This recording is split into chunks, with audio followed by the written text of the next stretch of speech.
Okay, I think we are at 10:30. Good morning, everybody. I hereby call this meeting of the Dunn County Board of Adjustments to order. My name is Crystal Halverson, and I serve as the chair of this board, and I live in Elk Mound, beautiful Elk Mound Township. I'll have the other members of this board introduce themselves and what township they're from, and that will serve as our roll call. David Bartlett, Sheridan Township. Chase Potter, Town of Sherman. I'm April Landy, Assistant Corporation Counsel for the county. Heather Seaburn, New Haven. Lisa Pellner, Menominee Township. Thanks. And this makes a quorum of our board for today. Before I begin, I want to confirm that proper notice was given of this meeting and of the two scheduled hearings. Tammy? Yes, good morning. The notice was published in the Colfax Messenger for April 29th and May 6th. Thank you. Okay, and then some points. The Zoning Board of Adjustment functions like a court and must follow state laws and local zoning ordinances. The Zoning Board cannot change or ignore any part of the zoning ordinance or state laws, but must apply the laws as written. The Zoning Board may only grant a variance, special exception, or administrative appeal if the applicant provides evidence showing that they meet all of the legal standards of that decision. The legal standards the Zoning Board will use to decide on each application have been provided to the applicants and will be described at this meeting. Each hearing will be opened by receiving the staff report. The applicant will be sworn in and present the reasons and evidence to support why they think they meet the legal standards for variance or special exception. The board may ask questions of the zoning staff and of the applicants. Witnesses may be sworn in and allowed to give testimony related to why the legal standards are or are not met, and whether they are in favor of, opposed to, or simply have additional information to present. And once the board has all the necessary facts, the chair will close the hearing and the board will deliberate and decide in front of the public whether the applicant has met the legal standards. Written decisions based on the evidence at the hearing and whether the zoning board finds that the applicant has met all legal standards will be filed in the zoning office and mailed to parties involved as soon as possible. Minutes and decisions are available in the zoning office. And a decision of the board may be appealed by commencing an action in Dunn County Circuit Court within 30 days after the decision is filed in the zoning office. An applicant that starts construction, the 30-day appeal period assumes the risk of having the board's decision overturned. Okay, the first thing we'll do is approve our minutes from the last meeting, which was December 15th, 2025. It's been a while, y'all. Do I have a motion to approve those minutes? That we approve is printed. Thank you. In a second. Thank you. All in favor, say aye. Aye. Abstain. That motion passes. And we'll move on to the public hearings. I want to make a note since we have two hearings today and a bit of audience. I think we should move to open the first public hearing and then deliberate on that topic, and then move to the second hearing and deliberate on that topic. Do you all feel okay with that choice? Yes. Feel good? Okay. So we'll go that way, and we'll hereby open the first public hearing, which is for Michael Prochnow in the town of Red Cedar. This is a request for a variance from section 3.2.2 of the Dunn County Comprehensive Zoning Ordinance, which requires a minimum lot size of 1 acre in the general ag district. The requested variance would allow the division of an existing 1,446 acre parcel into 2 lots, including 1 lot of approximately 0.446 acres. So we can start with a presentation from Tammy. Right, good morning. I'm first going to pass out a variance worksheet for the board members to work through as the questions, as you hear the staff report and any presentation from the public, take notes, and then we'll collect these at the end just to keep them as part of the record. Again, the board needs to ensure that the applicants have made the case and then document why. So when we get to our decision, Hopefully then we can reflect back on your notes to help formulate our decision formally at the end. All right, so our first request is for Mike Prochnow. The site address is E7461 US Highway 12 State Road 29. As Crystal mentioned, this is the request is to create a new lot that does not meet the minimum lot size requirement of 1 acre. In the Dunn County General Zoning Ordinance, all lots are required to be a minimum of 1 acre in size. It was published in the Colfax Messenger as stated before. The adjacent property owners were also notified of the request. As you can see up here, the location of the site.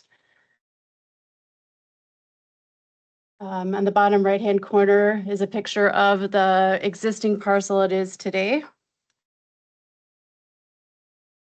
I didn't plan on I thought this would be a pretty pointer, and it's not a pretty pointer. So lot 3, as shown in the previous image, was created in June of 2011. This slide is just really highlighting the lot size of that 1.446 acres. And the current tax assessment actually has this as other. So according to the tax assessor, they couldn't decide what to put it as, so that's why it's classified as other. And also just to highlight that both residential and agricultural uses are considered permitted uses in the general agriculture district. This slide is just highlighting views from the road at different angles, looking at the existing layout as it is today. The proposed lot layout, if approved, is highlighted on the left-hand side. The second image is really trying to point out where that mound system is. It was installed later in 2011 for a 3-bedroom mound, showing it is located entirely on that lot. And then the Planning and Resource Development Committee looked at this in concept form. So land division requires existing access easements to be addressed for anything over 3 lots. Basically, they looked at it and didn't find any reason to require that access easement to be upgraded to a private road. To allow that existing easement to remain if this lot or this variance was approved. This image is just trying to highlight what the site looked like in 2011 as more of a farmstead, layout with the dwelling here. There's another, this is that earth home, it's kind of that landmark that we can kind of relate to on the bottom left here. And then as the site looks today, seeing a lot of the farm structures have since been removed, and the 1 agricultural shed remains over there. Just highlighting the notification to the adjoining landowners, the town of Red Cedar also reviewed the request at their plan commission and town board meetings. Both reviewed and recommended approval for this request. Wisconsin Department of Transportation was notified because this is located on the state highway, and the existing access they found is still suitable for future land division. Thought it would be important to highlight why, right? So why do we have a minimum lot size requirement? And I did a deep dive through our zoning ordinance comprehensive plan and wasn't able to find a very specific reason to why that 1 acre minimum lot size exists. Overall, we look at land use to try to minimize land use conflicts. So generally, I would say like that 1 acre has been determined to be suitable in general for a well and a septic and utilities to maintain a big part of the county's rural character. And then again, reducing land use conflicts. So if we look at residential density as another tool that we use in land use that doesn't include minimum lot size. So this kind of slide is just overall summarizing what we have in code and then what supports it. So comprehensive planning would be really focusing on farmland preservation and looking at how dwelling units are available and managed in a agricultural zoning district. If the board has any questions, we can go through other examples later, but this is just an overview slide of that. And then just jumping into the criteria. So per ordinance, variances shall not be in contrary to our public interest. Where owning special conditions and literal enforcement of the provisions of this ordinance will not result in unnecessary hardship. And the spirit of this ordinance will be observed and substantial justice done. Here is the overview of all the criteria. So the burden of proof is upon the applicant to prove the need for the variance. Hardship, loss of profit, self-imposed hardships do not cause sufficient reasons for granting a variance. The applicant must, the site must be unique, such as a shallow or steep parcel of land or a situation caused by others and not their own action. Hardship justifying a variance must apply to the parcel or structure and not generally to to other properties in the same district. The variance must not be detrimental to adjacent properties. The variance must, by standard, be the minimum necessary to grant relief, and the variance shall not be in conflict with the spirit of the ordinance. So if it's all right, we'll jump into kind of the review. I don't know if the board has any questions up at this point as far as kind of the setting the stage of what's in front of the committee. We're good? So staff's analysis, in reviewing the petition submitted from the applicant in terms of unique property limitations, the applicant states that the property has unique characteristics arising from the origin from when it was first a farmstead that was later divided in 2011. The parcel includes both a residential structure and a separate agricultural building that historically functioned as part of a farm operation. The location and orientation of the structures differ from the typical residential lot. The agricultural building is positioned near surrounding agricultural lands and is physically separated from residential portion of the parcel.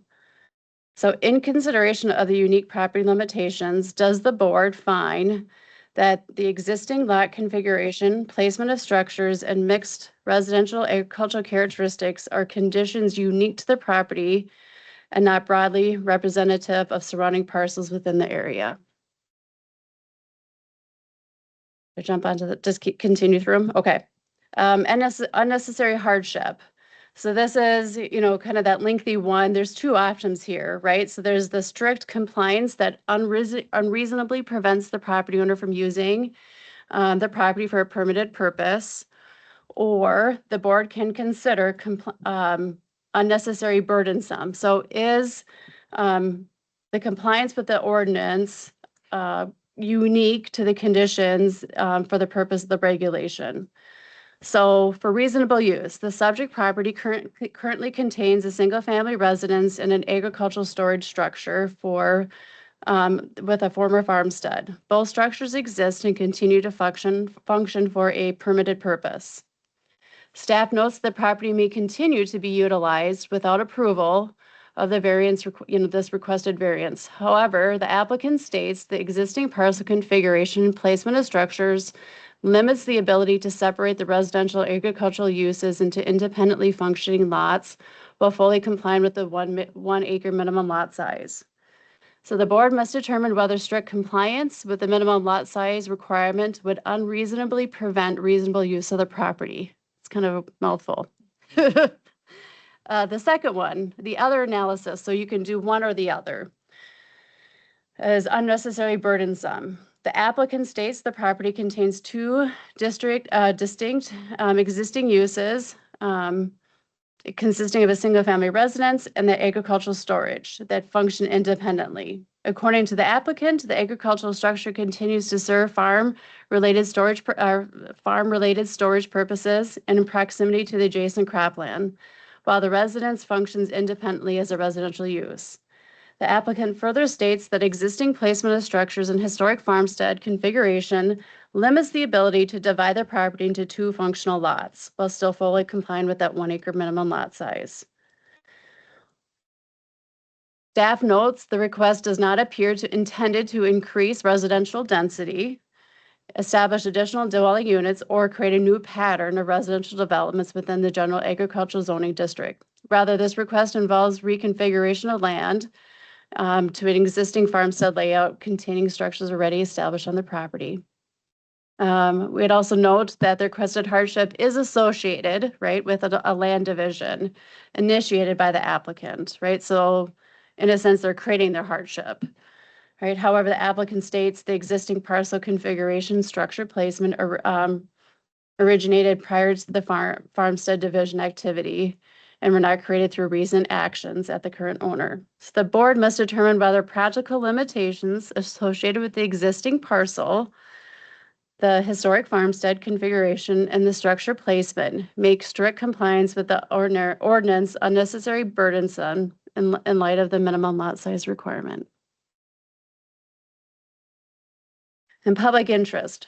This is kind of the lengthy one, right? The spirit and intent of our ordinance, right? Any zoning ordinance is covering, right, impacts to neighborhoods, that public health and safety and welfare, environmental considerations, the cumulative impacts, and whether the request represents the minimum relief necessary to alleviate a hardship. The board should distinguish hardships arising from unique property conditions based primarily on versus requests based on personal preference or convenience. The board must determine whether granting the variance would result in harm to the public interest or materially undermine the intent of the ordinance. Again, a lengthy kind of overview here, but it's restating the same thing. The applicant feels that the configuration is not anticipated to cause any environmental impacts. There is still enough area to provide all utility services for that residential lot. The proposal would, so staff would note that the existing residential use is proposed to be maintained. The dwelling, the agricultural storages are going to remain separate, not into conflict. They're both permitted uses. So overall, the board just must determine whether the requested reduction below the minimum lot size requirement remains consistent with the intent of the ordinance, and whether granting the variance serves rather than diminishes the public interest. So before the board is to either approve the request, you can deny the request, you can postpone it if you felt like there was additional things that needed to be gathered, or table it until a further time in the future. Thanks for your presentation. Do we have any board members that have questions for Tammy?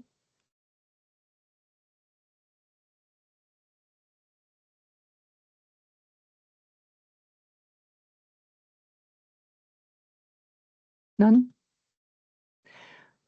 Can we have the applicant come up?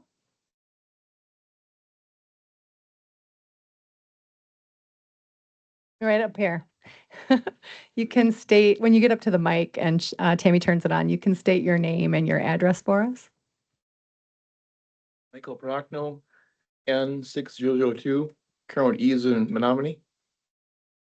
Thank you, Michael. And today, do you promise to tell the truth, the whole truth, and nothing but the truth? Always. Thank you. You can tell us a little bit about why you are requesting this variance. Basically, I bought the property from Don and Barbara Prochnow years ago, and it's on a land contract, but now it's paid off.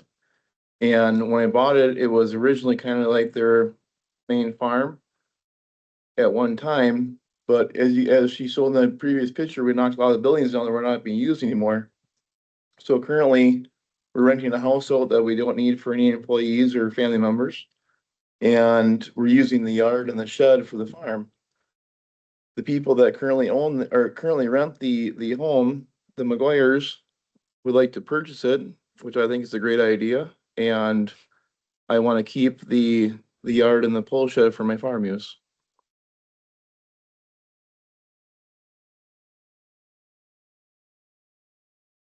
Thank you. Okay, team, do you have any questions for the applicant?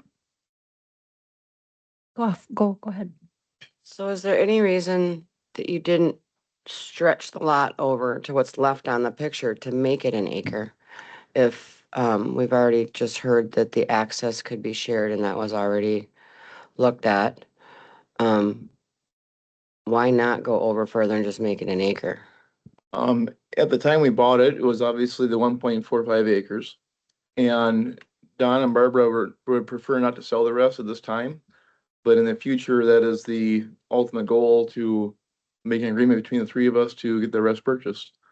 So at this time, it won't work to extend it over because they own the surrounding part around it.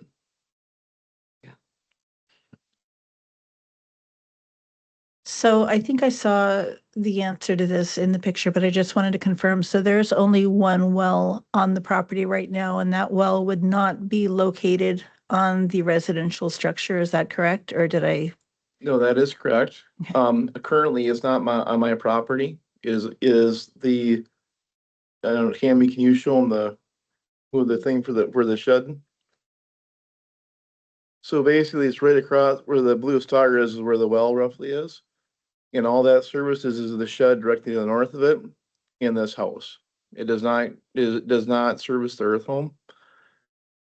And at this time, he is probably using maybe 100 gallons a month of water at best. So mainly for the house as it is. We just thought, what's the need to drill in our well if he will give if they will give a easement or variance to that well for the homeowners sign a paper with the sale of the house. Okay, and there is a mound system, but that mound system is completely on the residential property, correct? Yep, all Okay. utilities are on that property except for the well.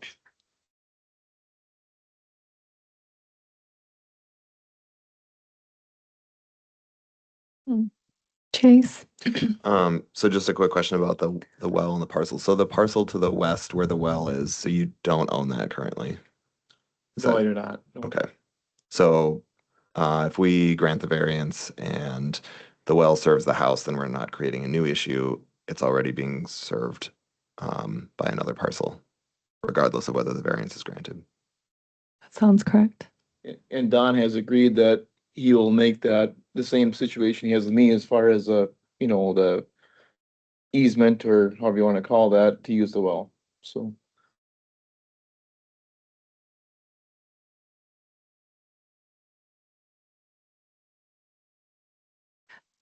This is a curiosity question. Do you know if the assessed value, this other assessed value, is that likely to turn into then a residential and a farm assessment? Do you as far as know the- if that would as far as change? the rest of the land around it, you mean? Yeah, No, I mean, what we have talked about, I don't want to be a person that makes lots in the country. I just as soon stay away from that.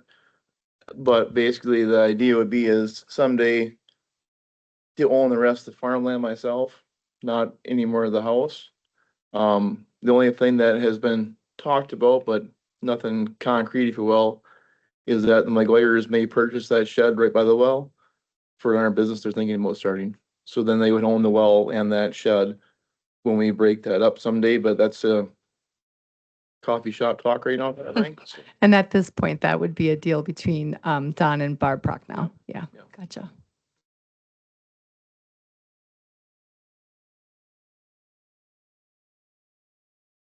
I just want to ask, are anybody else on this list about this issue?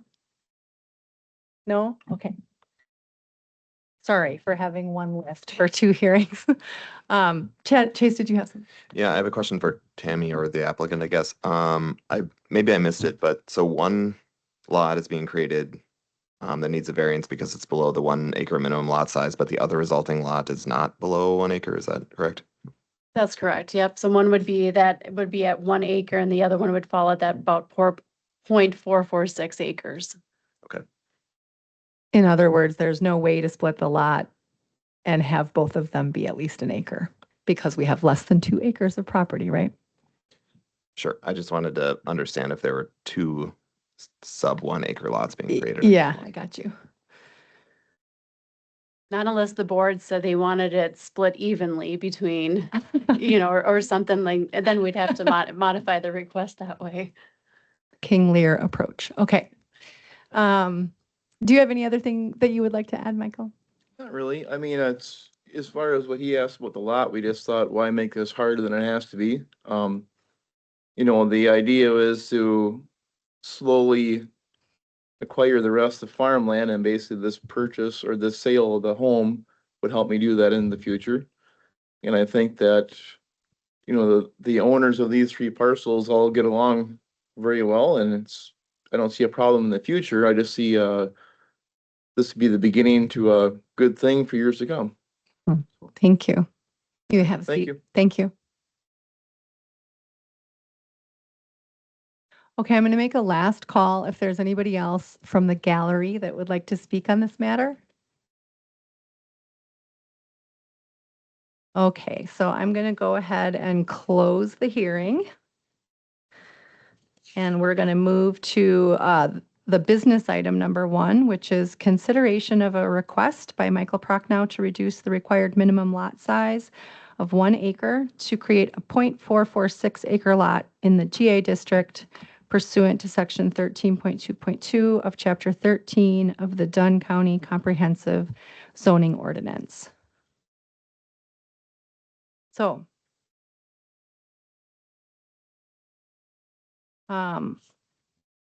board members, you can be ready to go through and discuss these items that are on this worksheet from Tammy.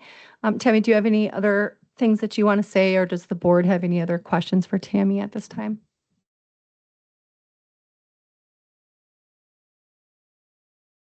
All good? Okay. So first, when considering the unique physical property limitations, we want to discuss whether or not we think the standard is met, that the property contains unique physical characteristics or site limitations that contribute to the need for variance relief.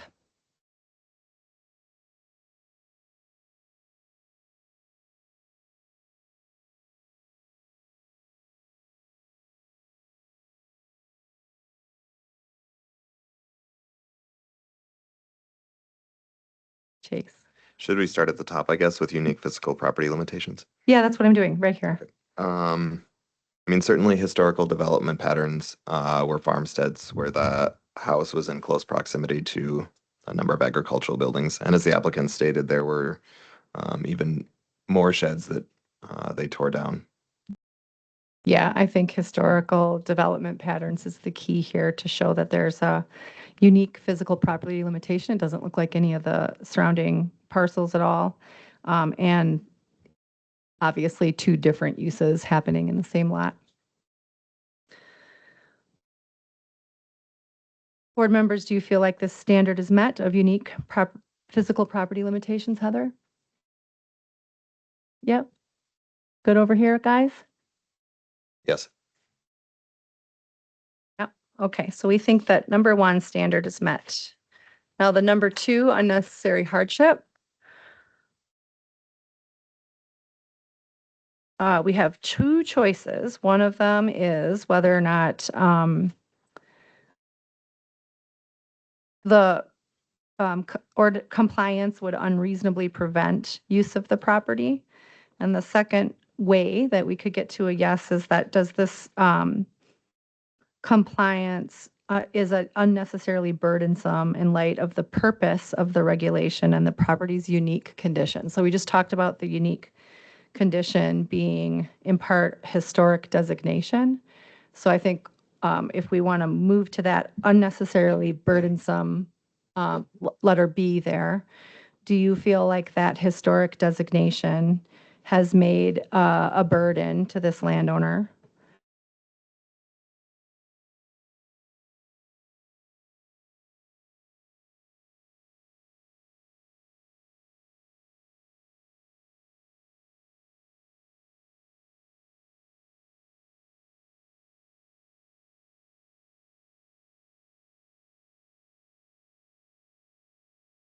Mm. Being the people living in the also farming? That's not the case, and they're still using.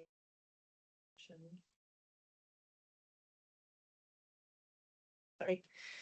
I think it does become a little bit burdensome to have that residence still attached to the property, but it is not being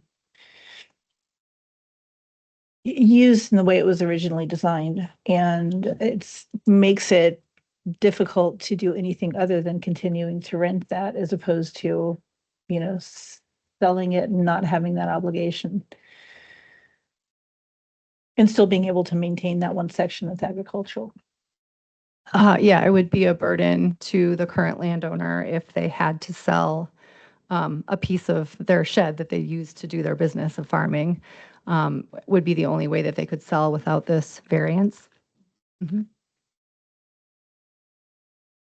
Well, in the same way. That was why my question, why not make it bigger? Well, you can't because they don't own it. Mhm. And you'd have to cut the shed in half to make it work, and that's probably not practical. So I was leaning the same way.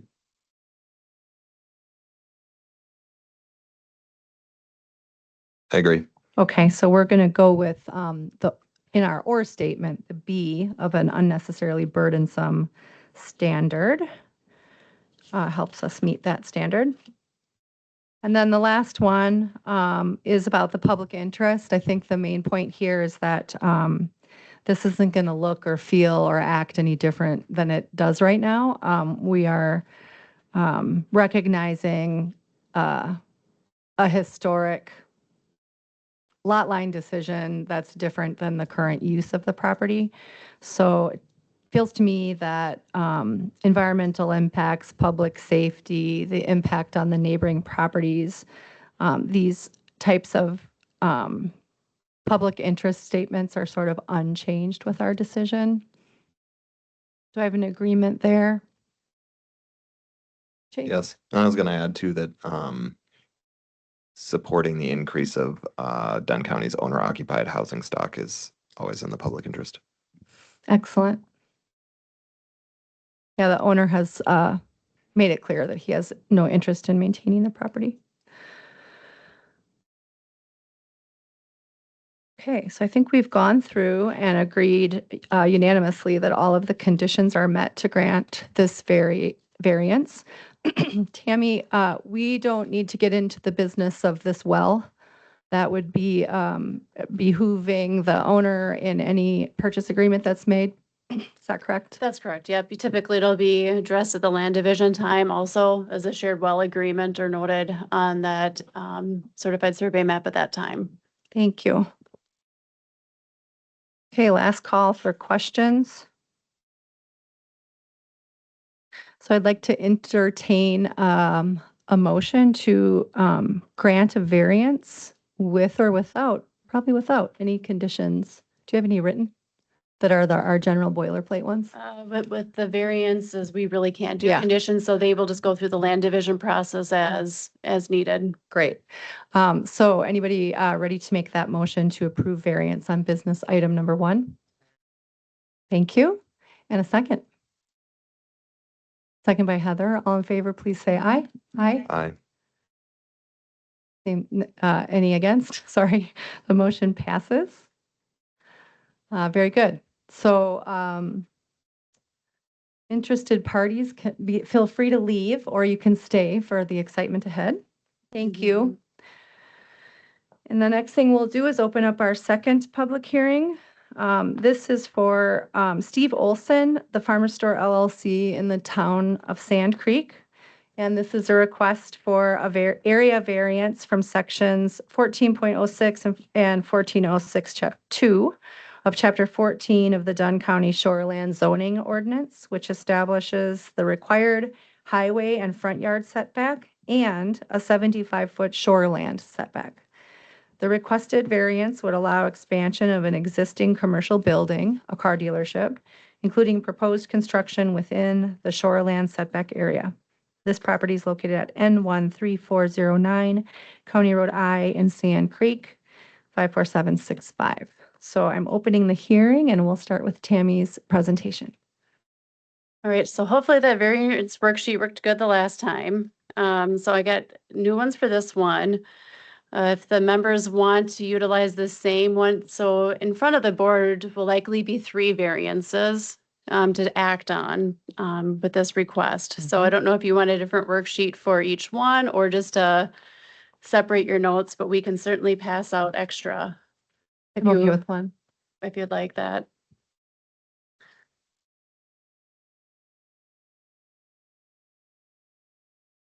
Oh, okay, sure. We definitely have more up here.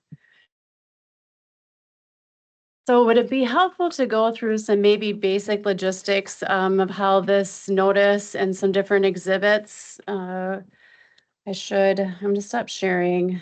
I think that would be good, Tammy. And I also just wanted to commend you on, I know this one came in fast and it had a lot of information. So I really appreciate the transparency of having all this information available, not just to us, but to the whole public on the county site. That's great work. Thanks. It's unique, right?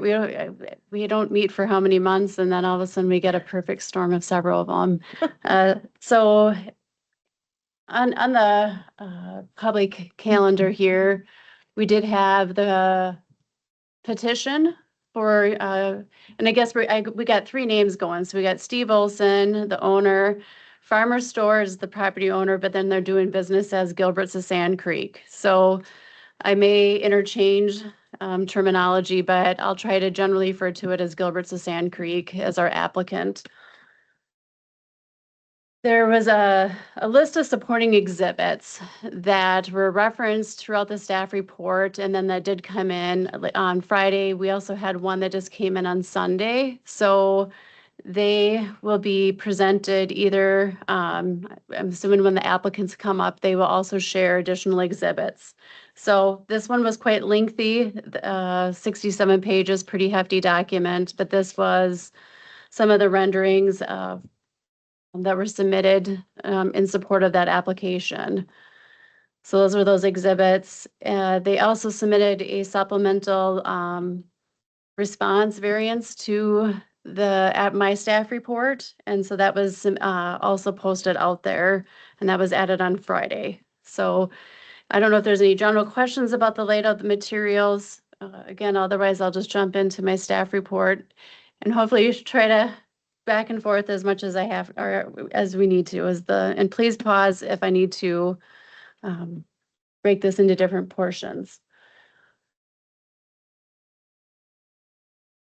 I try to outline, I guess on this first slide, some of those exhibits that as they came through, but ultimately this request first started as a variance to the shoreline setback and a variant, which is that 75-foot setback from the ordinary high water mark.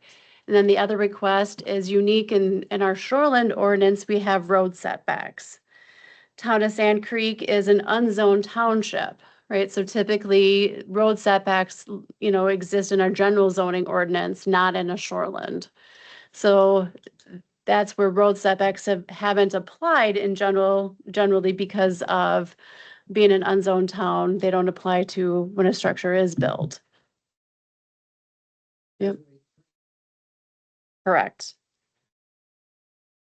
Correct. Yep. Okay. So after I got reviewing the materials, the board will see that I'm actually recommending to break up the request into accessory structures versus the principal structures.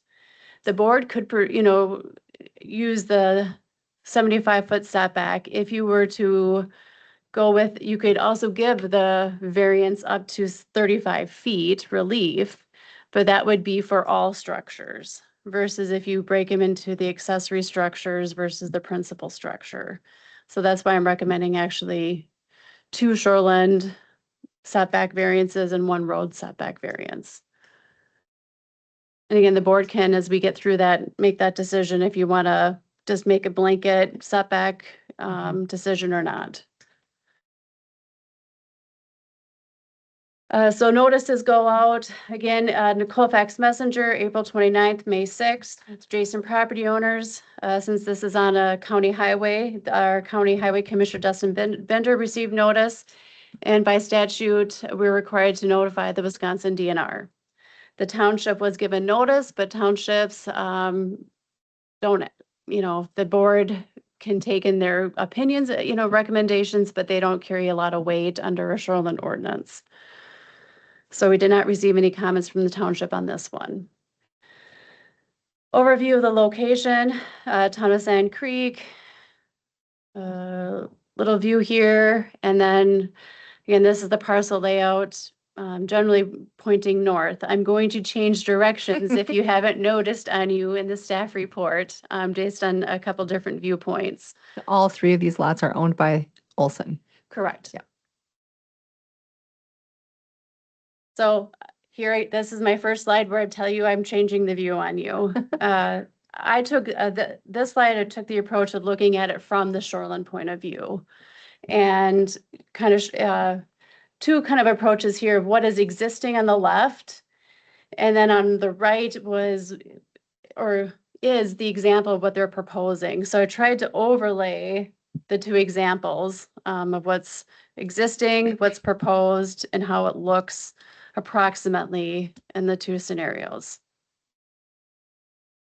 So this request is associated with a redevelopment of an existing historically developed commercial property located in the rural hamlet of Sand Creek, which has a long-standing non-conforming development conditions. Again, because they're an unzoned township, I think that's, probably reflective of part of that setbacks not being applied. And then I would say secondly, we saw that often in our small villages, right? These little hamlets where they were old platted lots that setbacks weren't really considered at that time. So with this layout, again, just trying to overlay the different setbacks as they apply. So in the upper left-hand corner is what, just a quick offset to show that 42-foot setback from the County Road I, where that would technically fall on the lot as proposed today. And then the second image here is showing a 35-foot setback, and then the green line being that 75-foot setback. So ultimately showing the structure being on the bottom, a large portion of the existing structure being within that 75-foot setback. Obviously, there's other exhibits that further outline this in better detail, but this is just that quick overview. Under the shoreline ordinance, the first 35 feet of any shoreline is supposed to be preserved it's called the vegetative buffer zone. So typically we don't see structures in that vegetative buffer zone. It's often referred to as like an access and viewing corridor. So there's standards that allow property owners to get access to the water body following strict standards. It's also a viewing corridor based on how much land they own. So some pictures of the site. This one is from a view from across the river looking at the site. So we can see the existing business on the upper left-hand corner. And again, a closer view of the site looking north, the shoreline and some of the existing buildings. This is looking south. There's that existing dwelling that would be proposed to be removed on the site. Some of the other structures that would be located. This one will be later highlighted as far as the structure that's within that, closer to 35 feet. And this is the existing shed and storage area that's behind the shop right adjacent to the river. Oops. And this slide, I think really the picture on the bottom left highlights, that existing development pattern of the businesses being right up to the sidewalk. So, and again, information overload. So bear with me. There's a lot of terminology, right, in shoreline ordinance, and so there's a lot of wording that was used in the petition, and just I wanted to kind of do some clarifications, right? So we have a shoreline setback, 75 feet. We have a road setback that's at 42 feet. We have side yard setbacks. I didn't touch that. Vegetative buffer zone, which is at 35 feet. We have impervious surfaces. And then we have non-conforming structures and then mitigation. So hopefully the slides, if we need any clarification, please pause and I can, or, flag me down and I'll hopefully address them. Overall, I really focused on this not being non-conforming. Since structures are being proposed to be torn down, I focused this on a redevelopment. This is a slide, an exhibit that was included in the application. Again, just for some clarifications, I try to highlight the numbers as they added up to the math here. Overall, where I took this slide is really looking at they, reflected the building location and came up with an average setback. So instead of like a principal structure and accessory structure, they took the structures and developed an average shoreline building setback of 68 feet. Their proposed setback, given the same kind of, math, is overall, they're saying the average setback is just over 68 feet, so that's 68.7 feet away. Where I was highlighting is the principal building is going to be as close as 50 feet. We have a walkway that's going to be as close as 40 feet and a deck that is going to be close as 35 feet.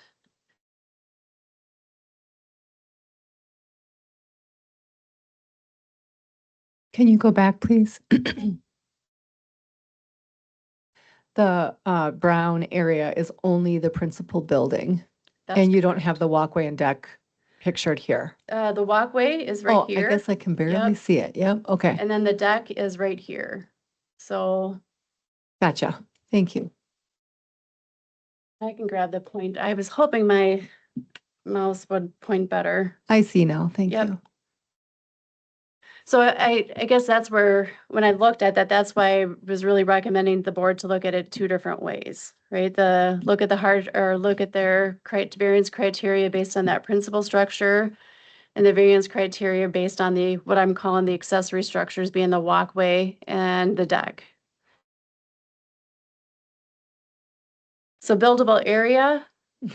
I thought I enjoy history and digging in time, but I actually found the plat for the village of Sand Creek from 1891. So the average lot size on that plat was 50 feet wide by 132 feet long. So that was the average lot width. So since then, those lots had been reconfigured, joined together. But generally, you can kind of see what, setbacks were not considered at the time when these lots were originally created. If we apply the setbacks as they're written today, the blue area hashed is representing what would actually be buildable based on what we have for standards. A fine building. So the other component is impervious services. So we had the applicant chose to highlight the existing impervious surfaces. And here we highlighted as lot 1. We got lot 2 being that larger middle lot, and then lot 3 being where the existing building is. So if we add them all up, they're just shy of 40% impervious. In our shoreland ordinance, property owners are allowed up to 15%. Once between 15 and 30%, we call mitigation. They have to mitigate or offset that impact from what's being added. And then anything over 30 really has to be treated in order to be, it's a kind of a weird nuance, but they have to basically be pre-treated so that we don't have to count them as an impervious surface in that other calculation. So they're kind of two different beasts. Hopefully this will make sense as we get through this. Here again, the applicant is showing their setback. So this is that 35-foot setback. And then here are the structures that are within 75 feet. So proposed, again, running through the numbers, ultimately there was, 55% is proposed impervious. They are proposing to treat it, right? So if they treat it, then we don't calculate it or consider it as part of this other animal over here of that up to 30%. So they are proposing to treat most of the impervious, about 9% will be untreated. So the applicant is proposing to do a restoration of the shoreline buffer zone, that 35 feet, doing natural exterior colors. The infiltration obviously is part of that treatment, and then the proposing removal of the fire ring. So this is where the board would have to determine, do they feel like enough mitigation is being proposed to offset the impacts of the additional impervious surfaces out there?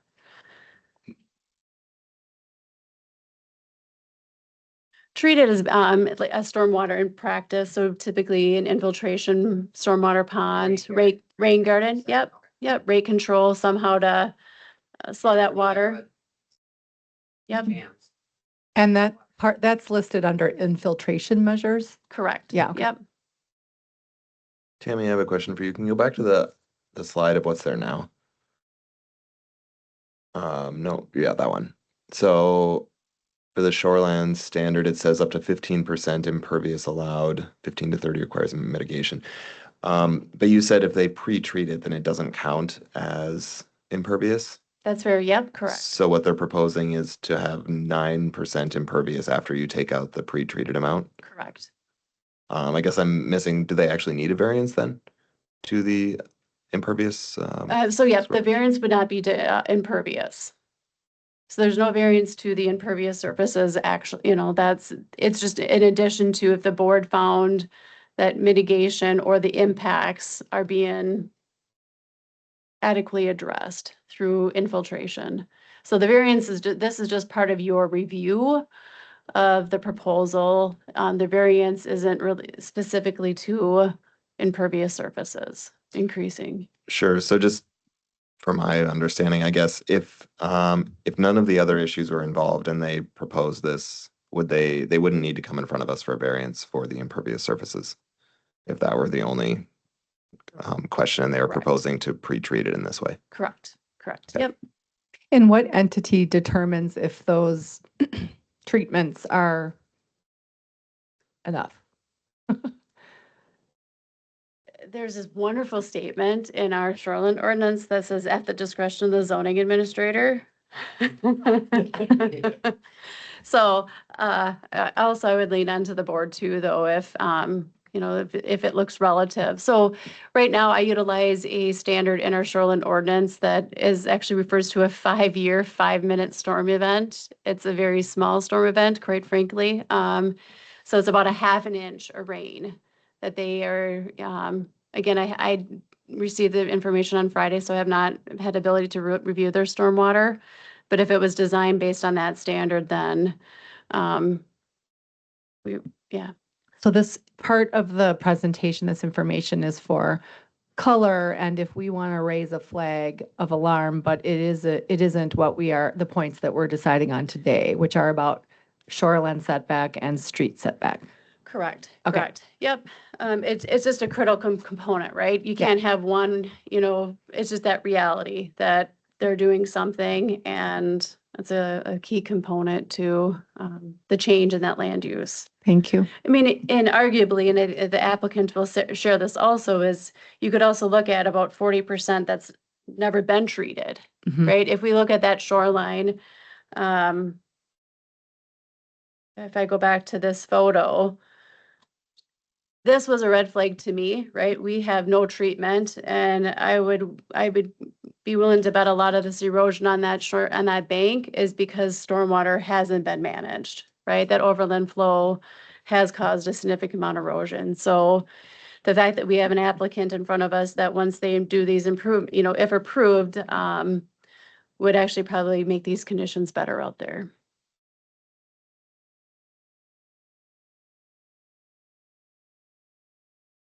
So I highlighted this earlier, is just about non-conforming. If the applicant was choosing to rebuild in the same footprint, they would actually have that ability to. But that's instead now they're actually proposing to tear everything down and start over. So it's the non-conforming provisions don't apply in this case. Deck and walkway. there was a reference in the application about, it was called the gazebo rule. For lack of a better term, it was, you got a one-time 200 square feet, property owners did, for an open-sided screen structure. So it was when in my review that the applicant was actually trying to utilize the gazebo rule for an additional, like the deck there at 192 square feet, and not including it as part of the principal structure. So unfortunately, when the way the provision is written is we have to count all the impervious within 75 feet. So if they were granted a 50-foot setback, they've already exceeded their 200 square feet. You don't get another 200 square feet. So, review of the application materials, I just wanted to make sure that was clarified. And that's why as staff, I'm recommending you handle this as two different variances. Thanks. The walkway, is that just like a sidewalk, paved Correct. sidewalk? Yep. Do we normally consider a sidewalk to be a structure? Sadly, in the shoreline ordinance, we do. But otherwise, no. Correct. Okay. Anything that doesn't extend above the planning grade, we don't look at it from a zoning standpoint.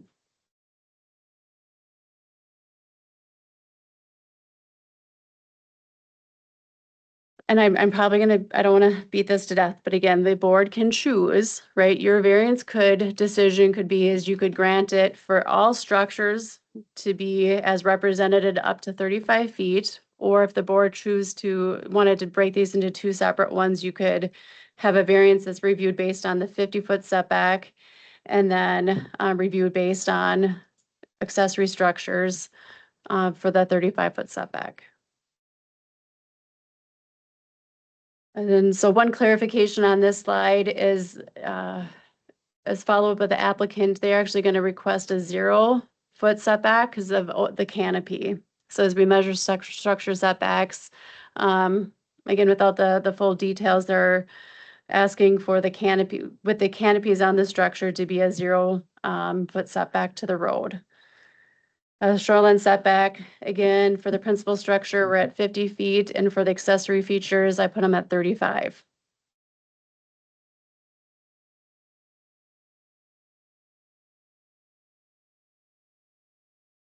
Highlighting images again here, here's where that stormwater pond is. So if we look at where the storage, the waste storage bins are here, the fencing in the rear of the structure, after that is removed, that is proposed to be where that stormwater pond is going. So water will be collected and then directed to that stormwater pond. Overflow through this into the existing storm sewer system. Kind of a similar image again where stormwater will be over here on this side. As you can see, a vegetative buffer is probably this site would benefit from a vegetative buffer zone. A restoration there. View from across the road, looking at, so this would be lot 1, the middle lot 2, and then existing structures on lot 3. This was part of that exhibit packet, but this is an architectural rendering of what the site would look like if approved.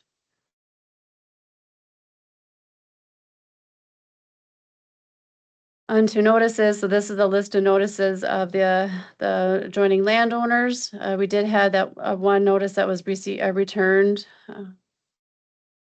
Dunn County Highway Commissioner Dustin Bender received notice. And it looks like my slide is missing here. So then the second slide here is then the Wisconsin DNR did also provide comment. So I guess for clarification, Dustin, I apologize. I don't know what happened to my slide there.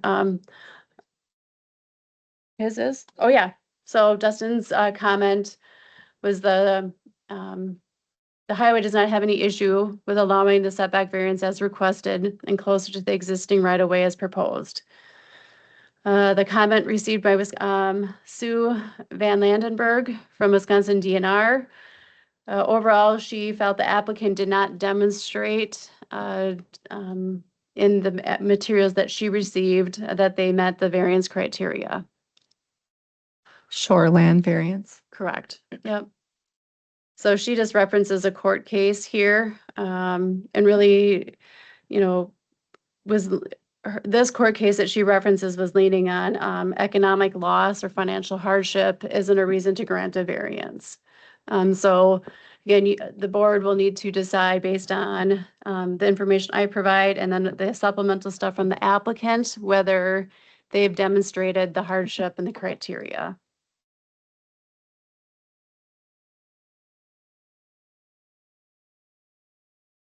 Ultimately, same kind of slide as before, as you know, the criteria for granting variances. With Shoreland, the board can grant a variance based on, or can condition shoreland variances.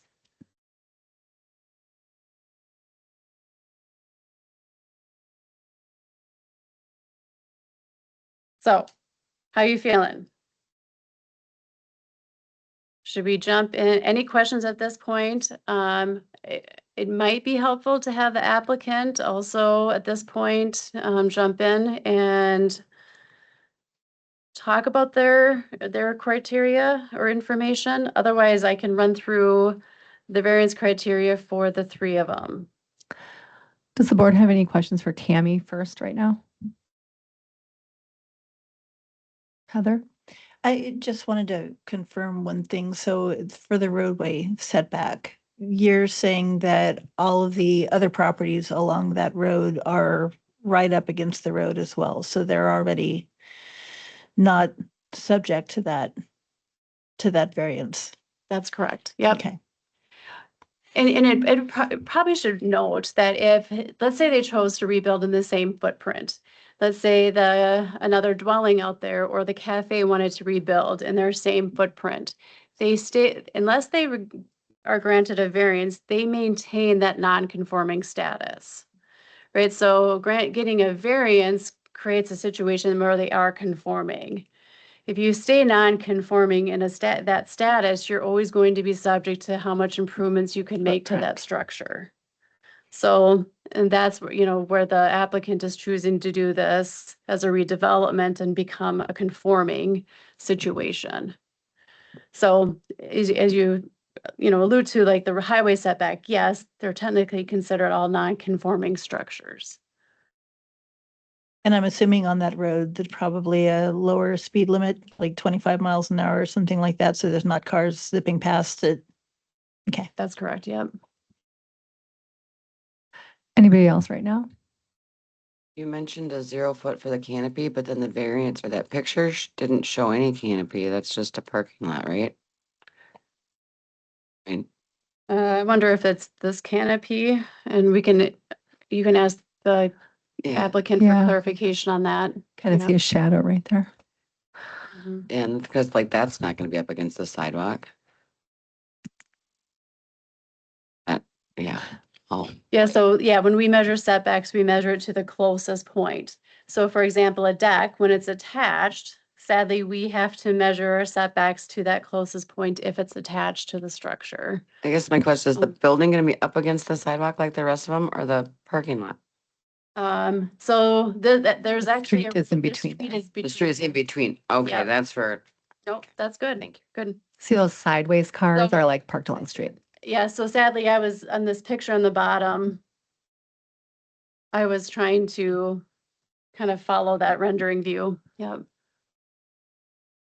This board okay with bringing the applicant? Chase, sorry. Yeah, Tammy, I was gonna ask if we could go back to this one and look at what the DNR with the case law that they're quoting to us as decision or factors that should not be used as rationale in our decision. Can I ask Corporation Counsel a question? Absolutely. So my understanding of this is that obviously this is the DNR and not a lawyer that's quoting this to us, but if that information is correct, then we should not be including those particular reasons in our approval. Yes, I mean, that is what the case law is saying. The case law is saying and she is correct in that quote, circumstances or desire of applicant not a factor to be considered when deciding variances through the case law. So economic loss or financial hardship, correct? Thank you.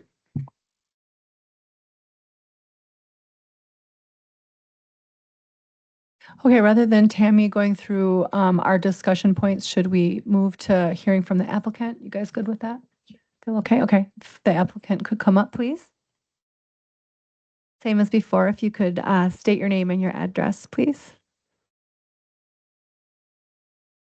Clay Olson, N13557, County Road I, New Auburn, Wisconsin, Sand Creek Township, but New Auburn address. Thank you, Mr. Olson. And today, do you promise to tell the truth and the whole truth? I do. Thank you. You can- Scary proposition, a car dealer. You can go ahead and tell us about your project. Well, for first year, I had a short timeline and didn't get all of the letters from the townspeople submitted in time. I was told there was a deadline of like last week or something, and I could hand things out in person when I got here. So it looks like there's more than I was expecting, so I made copies of for Okay. 5.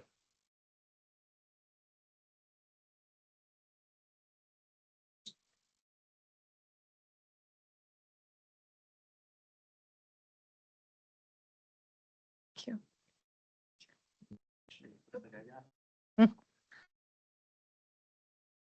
Sure. Yeah, No might problem. have extras too.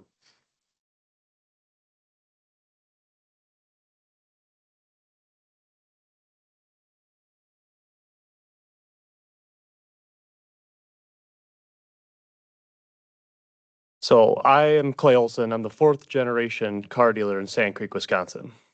I'm the son of Steve Olson, who is the name that was on the application. We decided that it would be best for one of the sons to do this meeting, being it is our future that we're trying to preserve. My father and brother did wish they could be here, but due to our physical constraints, we have to operate with limited staff, meaning that only one of us can ever be spared at a time. Regardless of those constraints, the business has been such an amazing blessing to my brother and I. But the greatest blessing has always been our Sand Creek community. That is the reason why you never hear an ad that says, come to Gilbert's Chrysler Dodge Jeep Ram. You always hear of Sand Creek. Shoot, most of our ads sound more like an ad for a town than for a dealership. You may recall hearing, take the scenic drive to Sand Creek, or one titled, Sounds of the Red Cedar River. You won't recall the ad for the extra super duper duper lease special, because it's never happened.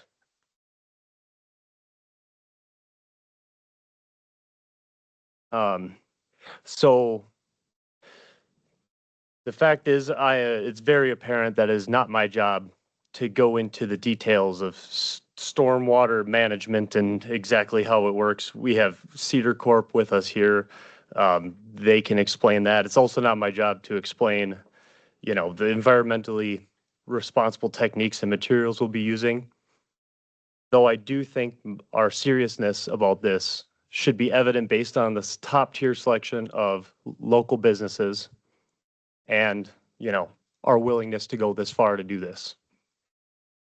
These top tier businesses their services are not free, but they're an investment we feel we owe to the Red Cedar River. What is my job? My job is to explain how, through no fault of our own, a changing world has created a rock and a hard place for my family and my community. They find themselves, a rock and a hard place we find ourselves in, and how we plan to overcome these as it needs to happen for us in the town. My job is to promise my dedication to celebrating the beauty and safeguarding the river I was raised on, the river I raised my kids on, the river my brother raises his kids on, the river my sister raises her kids on, and the river my other brother is starting a family on, and the river that the town helped me start a business on, called Pure Cedar Ride, which still exists today. My youngest sister runs it, and celebrating the Red Cedar River, renting kayaks. when I was 14. The town helped me with that. Cease there. Used to rent tubes, and she relinquished it so me and my brother could start that company. For all these reasons, I promise very few families have spent more time in that river than my family. And trust me when I say there are very few people more interested in protecting the sanctity and beauty of the Red Cedar River. As for the DNR thing in the slides, I was a little confused and caught off guard by that. I never once provided any information to them stating anything regarding our reasons or intent, let alone our desire for our financial gain. The fact is, it's the exact opposite. Honestly, if we desire anything, it'd be not to be financially burdening ourselves by needing a new dealership and needing to make that dealership in an expensive way so that we can keep the river clean. I mean, we'd like to keep the river clean, but we'd like to not be in this situation. Sure, I do understand that they don't have my story, and I do understand our situation is very unique, and that they've never been to our town. And that's probably why I'm left more confused with the cases that they cited. Those specific cases were a homeowner who wanted to sever a backyard lot and then sell their backyard for profit, and another homeowner's ploy to increase the density in a highly populated area by creating a deck. Neither involve a 91-year-old non-conforming structure being moved farther from the river, a 35% reduction in untreated impervious surface, a 9-point mitigation plan, and that company's fight against a major corporation that's trying to further emancipate small towns as they have in the past. A better reference would have been the 2024 approval for a 50-foot offset given to Jake's Supper Club on the Red Cedar River. And while I don't know the exact details of their case, I do appreciate this board for supporting small towns and small businesses. The situation is we have to gain office space and shop space, period. It unfortunately has to happen. Our manufacturer requirements and changes in vehicle shop requirements have been forcing us for a very long time. And unfortunately, dealer agreements say that if a dealer relocates at all, the manufacturer gets to say where they locate to, which makes sense if used sensibly. Otherwise, there'd be a disordinate amount of dealers located right next to Minneapolis. And I can tell you for sure they would make us relocate ourselves in Bloomer on Highway 53. I know this for sure. For one, because they've told us multiple times when we've asked and tried to build across the street or down the road, trying to avoid this exact situation and the hardships that building on this river creates. And man, it would have been easier to pop across the street 13 years ago when I first started this project.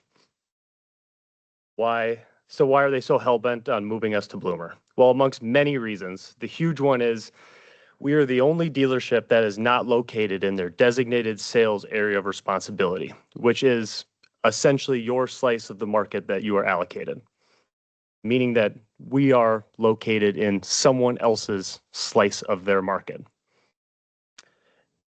Even though it's my uncle's and he doesn't care, and we're 3 miles into it, the manufacturer absolutely hates everything about that. And at every point, they've always tried to force us. But if we don't relocate, they can't tell us where. That's why once upon a time, my dad once owned the land where A1 Excavating is now sitting. And Paul Gilbert's before him once owned the land where Southward Chevrolet is, and Toyson's was before that, before Toyson's was forced by Ford to move to their MSR epicenter. But they were forced for similar reasons. And anyways, so that's, Paul owned that land. They were, they own these lots because Chrysler threatened to take Paul and Steve's franchises away unless they built a new building. And especially in the most recent incident, our location had unique physical conditions constraining our ability to build without relocating. Across the street, down the block, whatever. The highway setback, the shoreline basically made it almost impossible. So we could not meet Chrysler criteria by doing an improvement. We had to relocate, which meant Chrysler got the say, and Chrysler proved, as they've always proved, that they will make us move to Highway 53, so they bought those lands. But Paul and Steve knew that Sand Creek was a vital part of our identity, and that we are a vital part of theirs. So they held fast, they drug their feet with permits. They even had drawings done. As slow as they could move their feet, they did. And what Chrysler does best, inevitably. They found themselves face to face with bankruptcy. And the people that were holding our feet to the fire were no longer employed. And so they got away with it. Unfortunately, my problem cannot be solved through another Chrysler bankruptcy. Not only are they forcing our hand, and we've been dragging our feet for over a decade, but also the extra business that's being driven to us, our building limitations, dilapidated conditions, and the permanency and legitimacy of the newer franchise requirements regarding electric vehicles, commercial vehicles, all those things. It basically means we need to do this. We can't, even if Chrysler went bankrupt tomorrow, we'd probably still have to do it. I would like to point out that I can go into more detail on any of these things at the end. Just ask. Did you have a picture for me that I sent to you? Or that, Brandon, did you send her that photo? The before and after photo? Otherwise, I can just describe it.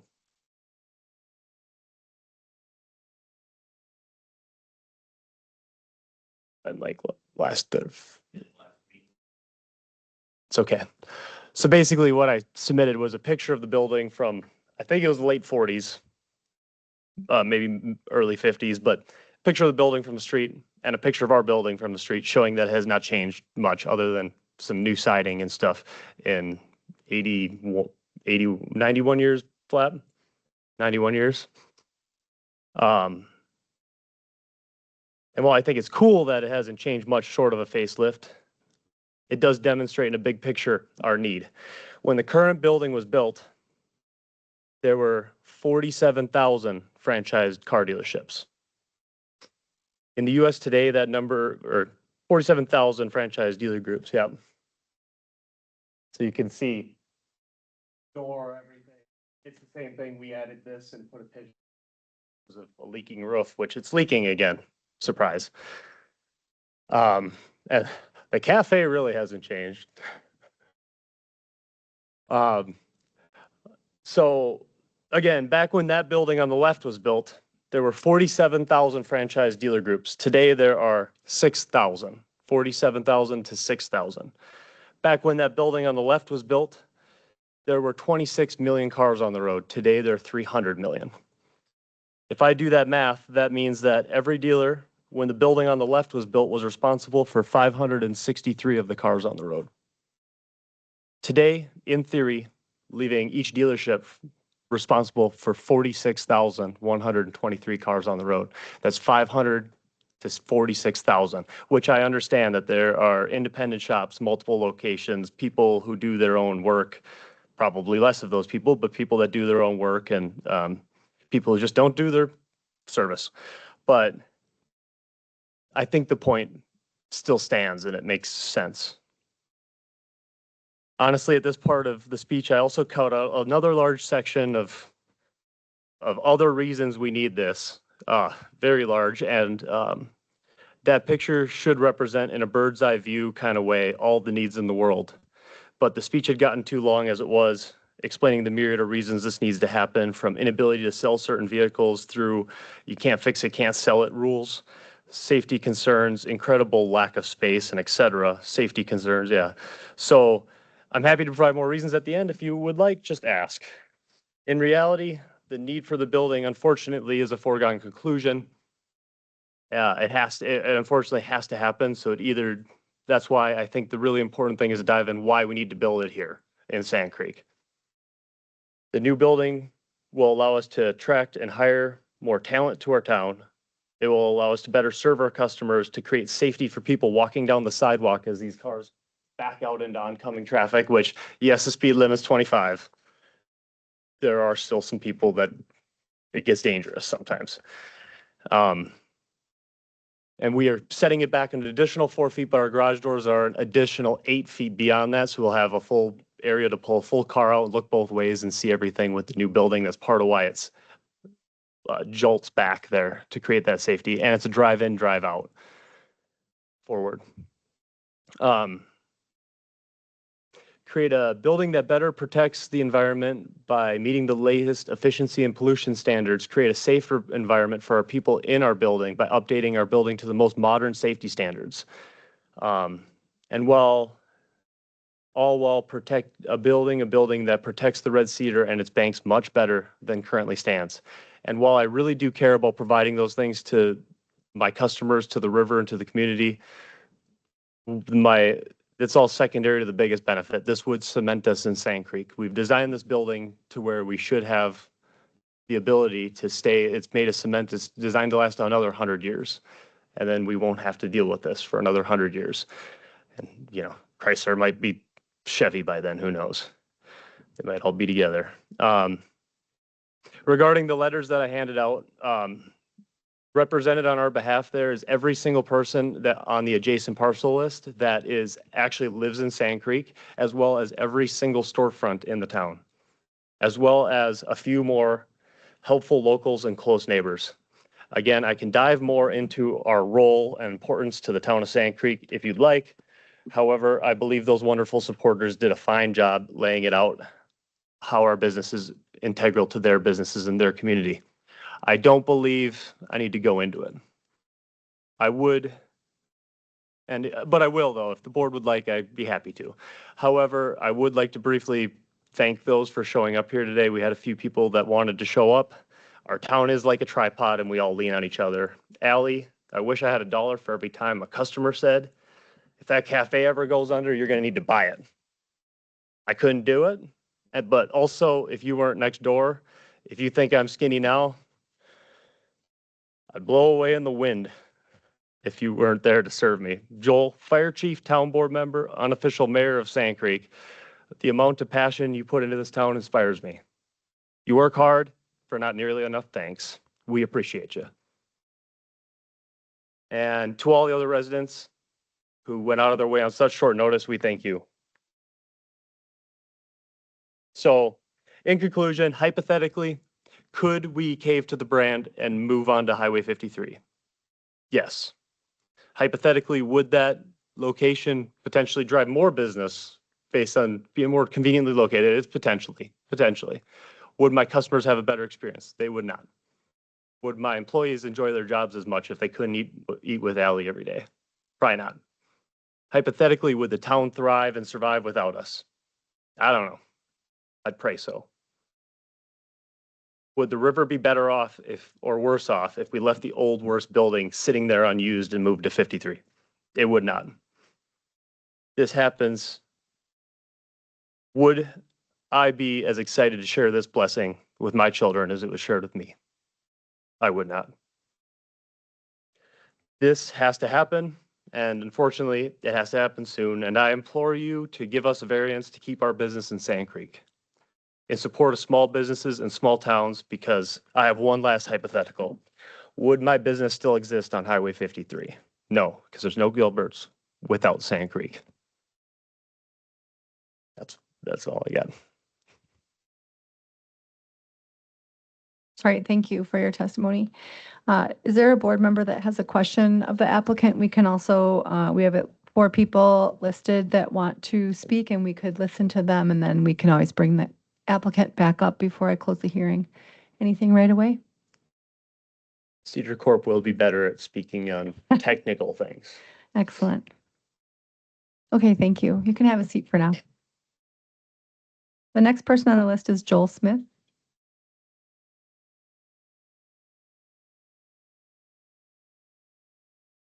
Joel, if you could say your name and address for us. Joel Smith, Sand Creek resident. My address is N13449 County Road U. I'm here to represent the Mr. Smith, do you agree to tell the truth and the whole truth today? Yes. Thank you. You go ahead. Yep. So I'm here to represent the town board. I'm one of the supervisors. The chairman and the other supervisor were not able to make it today. We are 100% in favor And we please ask that you vote for this variance if you could. Our town, again, we don't have a lot of industry in our little town. It's mostly agricultural, but Gilbert's is kind of the centerpiece of the whole economic part of it. And I understand that we're not supposed to be for financial hardships and things like that, but it is, for Sand Creek to lose Gilbert's, it would be the equivalent of Menominee losing Stout. And kind of a perspective of that anyway. But it would basically end our township. And each little town has one major business in it. And it seems like if you look at Dallas and Shebardin moved out, it really, really impacts the community. So we asked for that. On another side note, that's kind of silly, but they were talking about the zero variance on the canopy overhang. So there's the 5 feet of sidewalk that Sand Creek paid for. The community citizens actually donated money and we put that in with the curb and gutter. And then the funny part of it is when you look at County Road I going through there, so the county repaved that probably 5 years ago, maybe 6. And the highway commissioner were talking and it's like, well, the first 8 feet of the road is yours. So the town had to pay for both sides of Main Street for the 8 feet.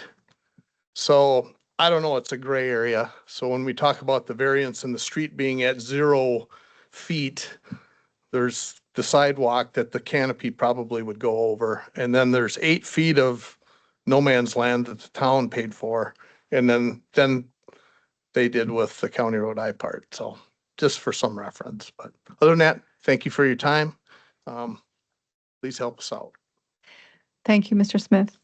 The next person on the list is Brandon Sather, and I do just want to let everyone know that we only have this room until 1 p.m. and we'll need a little bit of time to deliberate. So if it's possible to keep your comments to things we haven't heard yet or kind of like summary statements, that would be amazing. We'll listen to the rest of the people who want to speak, and then we'll take probably a very short break, like a 5-minute break, and then move into our business item. So the next person is Brandon Sather.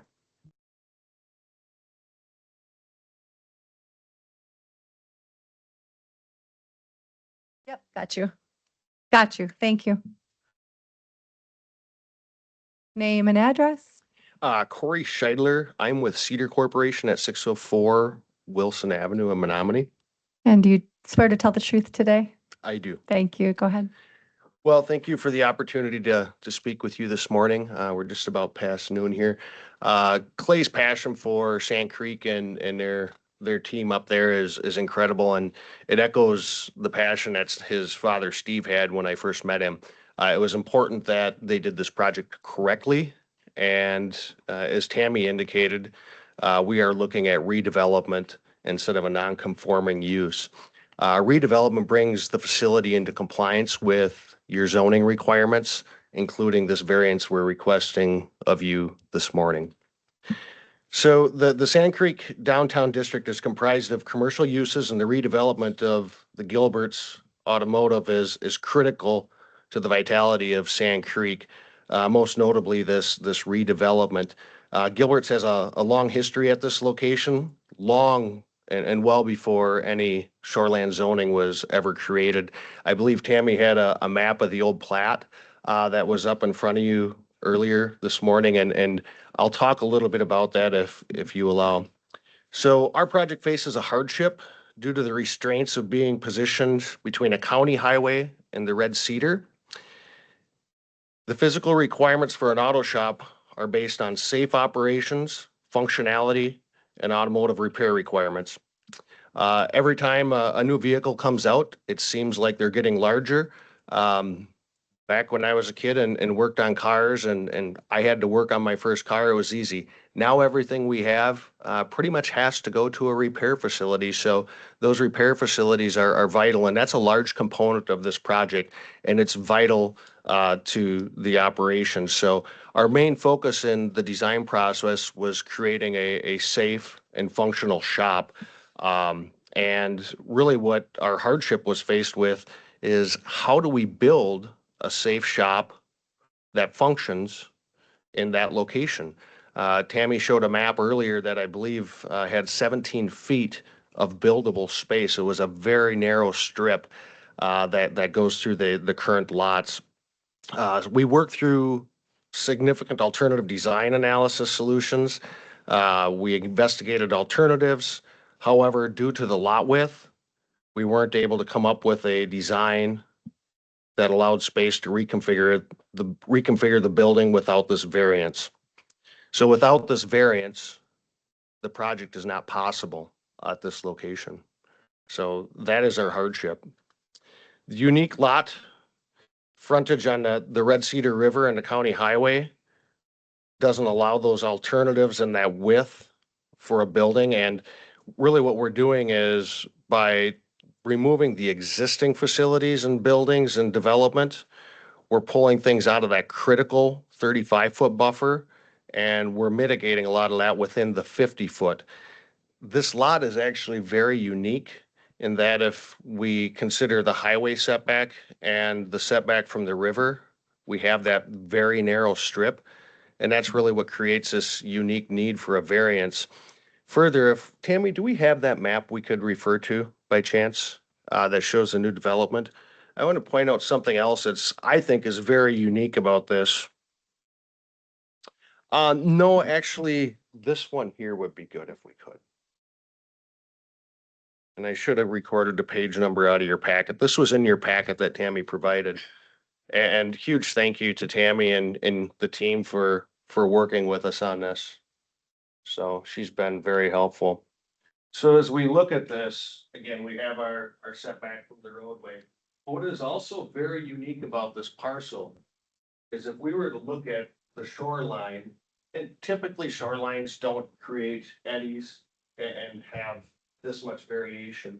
But if we took and drew a point straight along that line, and then we took and offset that 75 feet, really, we're out of that 75 foot. Unfortunately, due to that eddy and the currents and flow that occur in the river, seasonal modifications to the water level, we're needing to ask for this variance here this morning. So in terms of public interest, I think we heard a lot about what Sand Creek or what Gilbert's means to Sand Creek. It's all about community. And when I thought about the words hardship, uniqueness, and public interest, it really means community to me. But many members of the community have supported this project from day one. But more importantly, this project benefits the entire county by redeveloping the downtown of Sand Creek and making that highway condition a safer opportunity.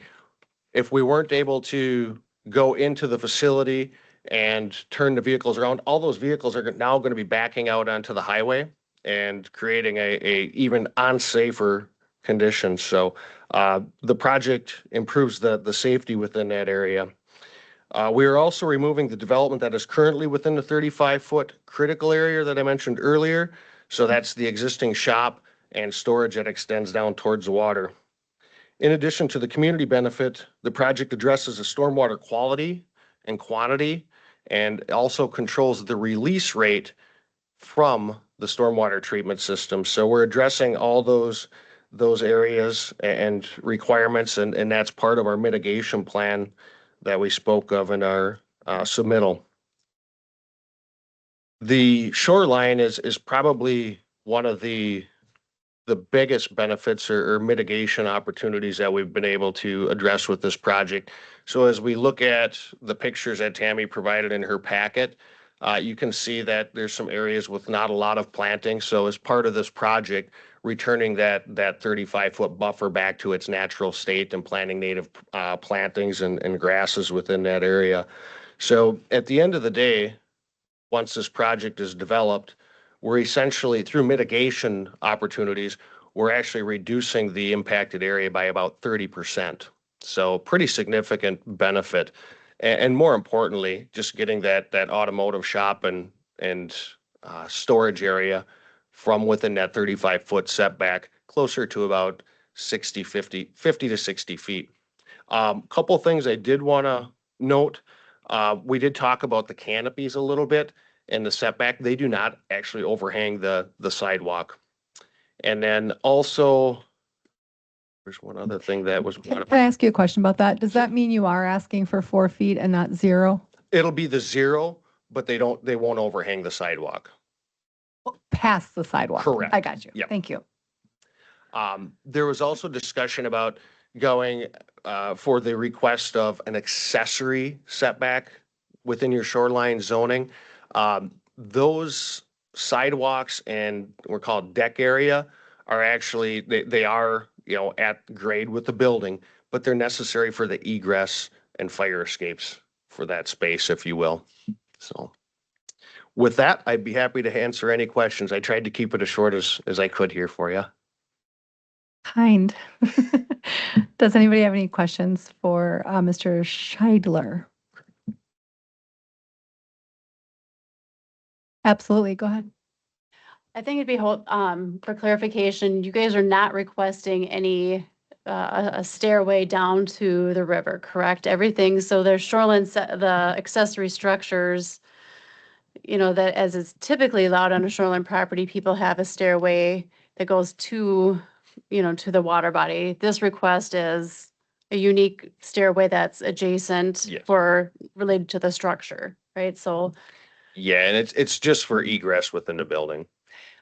Would you get a permit for this building without it? No. Thank you.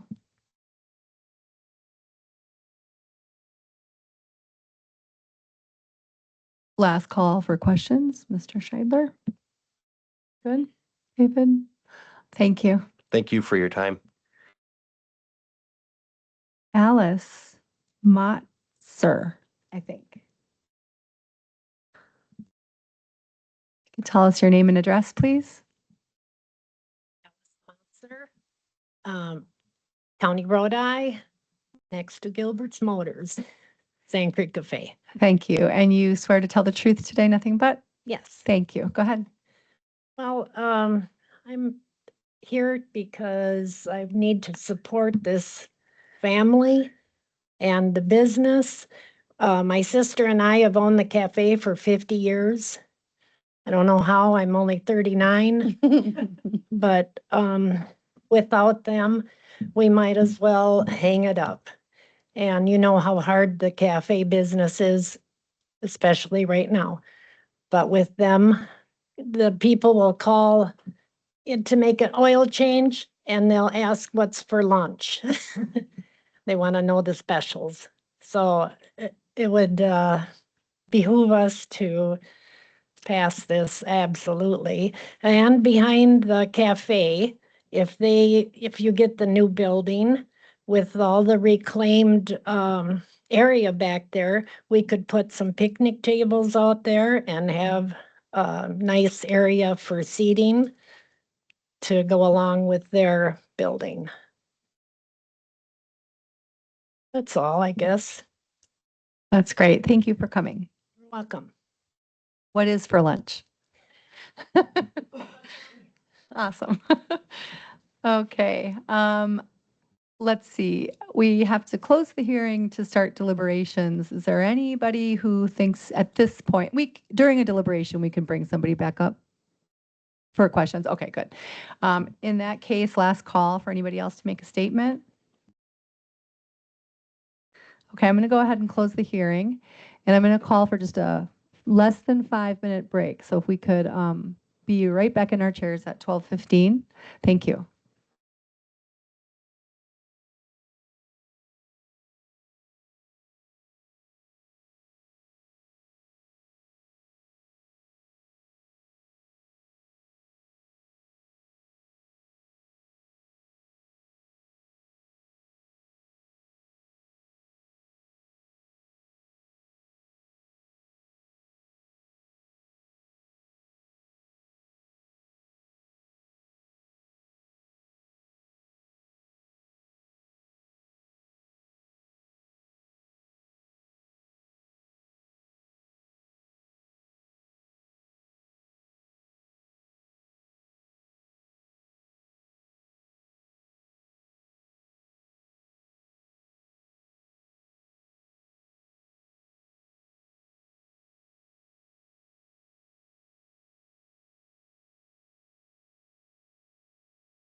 Okay, back to work. Thanks, everybody, for being quick. We're ready to move to our business item number 2. Consideration of a request by Steve Olson to reduce the required highway front yard setback and the 75-foot shoreline setback to allow expansion of an existing commercial building, car dealership, including construction within the shoreline setback area pursuant to sections 1406 4B4 and 1406 2 of Chapter 14 of the Dunn County Shoreland Zoning Ordinance. Okay, so I think our first conversation should be about whether we want to consider 2 or 3 motions here. I think we know that we need to consider a motion regarding the road setback rule, a variance for that. And then we need to determine if we want to consider a motion for a variance on the shoreland setback for just the building and then the accessory structure, which is, my understanding, is a sidewalk and deck attached to the building, or whether we want to consider 2 separate variance requests, one for the building and one for the accessory structure. Have I framed that properly? Yeah, okay. So who has an opinion on this board? Heather? I think we should just do the 2 variances total, the roadway and the wetland setback, because I guess it doesn't really matter if we separate out that accessory structure, considering that it can't be built without it. So I think it should just be one decision on that measure. Thank you. Anybody else? Go ahead. I have a question about that. So if they need to change that decking size for some reason, and that is permeable, but wouldn't it change any of the water regulations? Would they have to come back if we only did 2 because they need to change the size of the deck? We did 3 and they just needed to change the size of the deck or a walkway in there, then they wouldn't have to come back for another variance, correct? I imagine that our variance will be worded such to that it has to be built as is basically drawn in this plan, and that they would have to come back no matter what. Can someone advise us? It's all on how you word it, right? So so typically when we look at a variance, when it's granted, it's saying it's usually kind of an absolute setback. So if you granted based on a 35-foot setback, that kind of just goes in the record as their new setback is 35 feet. And if it doesn't decipher between what structures, if we say that the deck and walkway are, a portion of that principal structure, then let's say something happened in the future and the structure built or burnt down, what's the setback? 35 feet or is it 50 feet? Right? So that's kind of the, historic, it becomes the new setback, right? You don't get to make it based on this plans today. If I'm making sense here, I'm jumbling up my words, but it becomes the new setback. So if you say 35 feet, then anything can be built within 35 feet. You can reference the plans on file. However, that doesn't carry into the future if something would happen to the structure.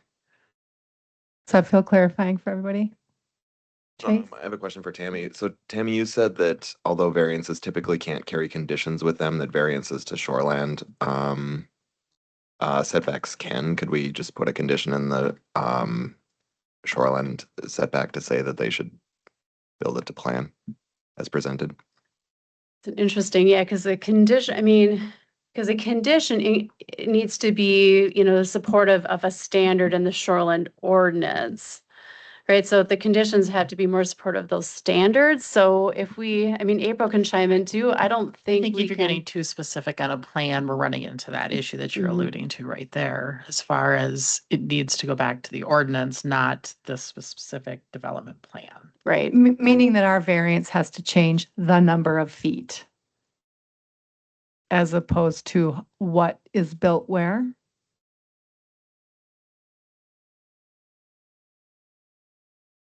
Yeah, you're not granting You're granting a variance to the shoreline potentially if that's the route you go, as opposed to for this specific structure. Does that make sense? Mhm. Right, you're taking consideration of the structure and the representations that were made. Which is relevant. It is relevant, but in the future, if something would burn down or they would want to expand a deck, for example, they have a new setback at 35 feet, so they can put another deck at 30, continue to spend or expand along that shoreline. And up to the mitigation component. Yeah, so it's interesting. You guys are granting a setback and absolute to the 3 parcels being combined. Can you tell me if I have this correct then? If we grant a setback to 50 for the physical building and to 35 for any accessory structure, then that means if the place burns down, the building has to stay within 15 feet forever unless they come back, and any deck could then go right up to 35 all the way along there. I think that's part of the proposal with it being 3 separate proposed variances. That would be the benefit of making 3 separate variances. Does that change your opinion, Heather?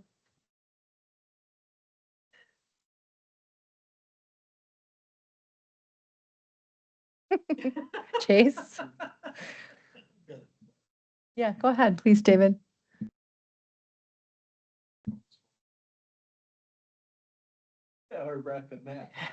Unfortunately, I am not a decision maker as far as, I can't recommend in that regard, right? I mean, we are here presenting the facts, but It's the simplest,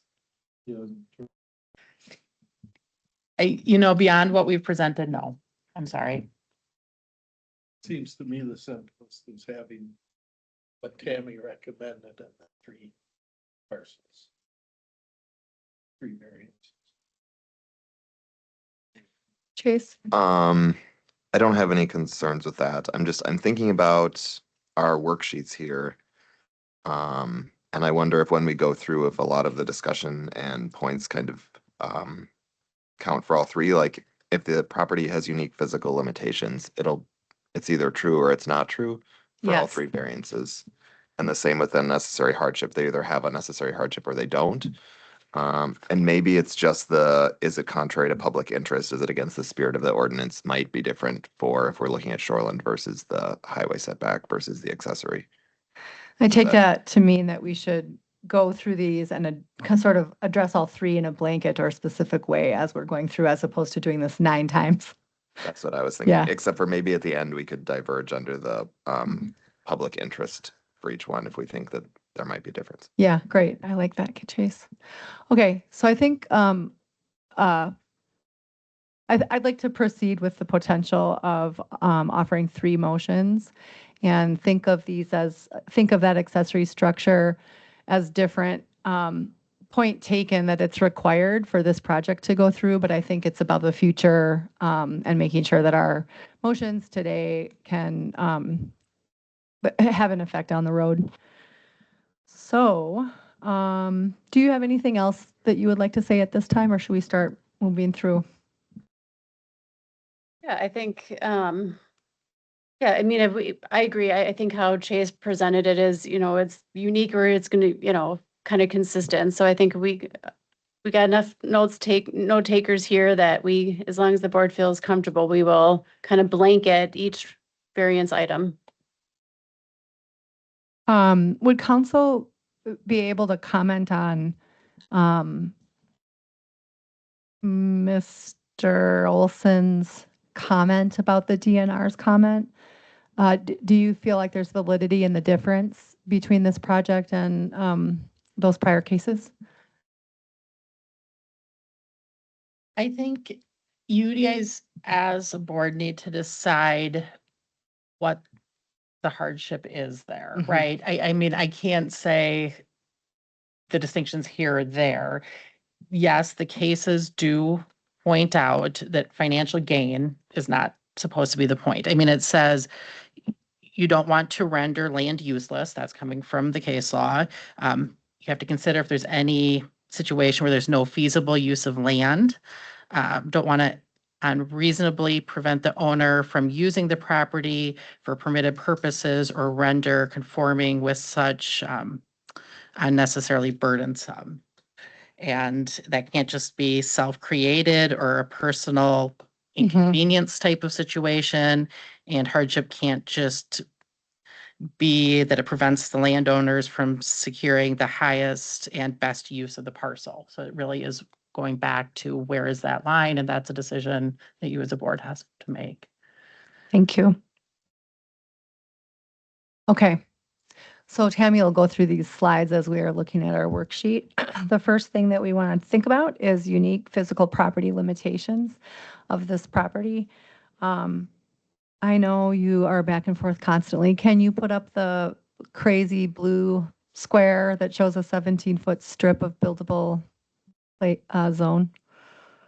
So we want to think about whether or not this property is unique and whether or not the physical characteristics or site limitations contribute to a need for a variance. And obviously, we've covered that this is unique and that there are two different variances pressing at this buildable area from both sides. So this is an area of a small town that is not zoned, but is a commercial zone of the city or area of the town.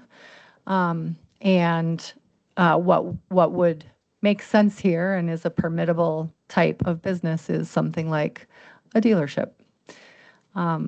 So do we feel like it is the unique property characteristics that limit this site? Is that the question, Chase? Oh, I thought you were moving towards your button. Oh, I have things to say, but Go for it. Knock yourself out. kind of I just have some thoughts, I guess, to share before we start this. As we've heard from the applicant and read through the application and the stack of resounding support from the community members, I think that if you look at the both the shoreland and the highway setbacks in the ordinance and look at these historic unincorporated towns in Dunn County, which I think Sand Creek is certainly one of those, along with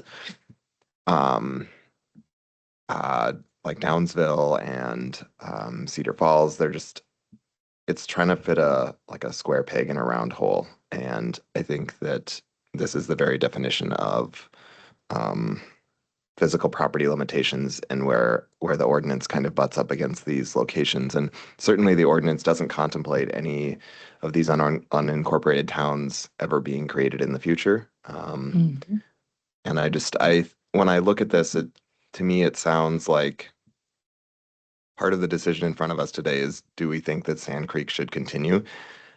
Because this really seems like a pillar of the community. And I think it's also interesting that, if this town were incorporated, they would be going in front of their neighbors and their fellow business owners and not driving 40 minutes to Menominee to make a pitch in front of us.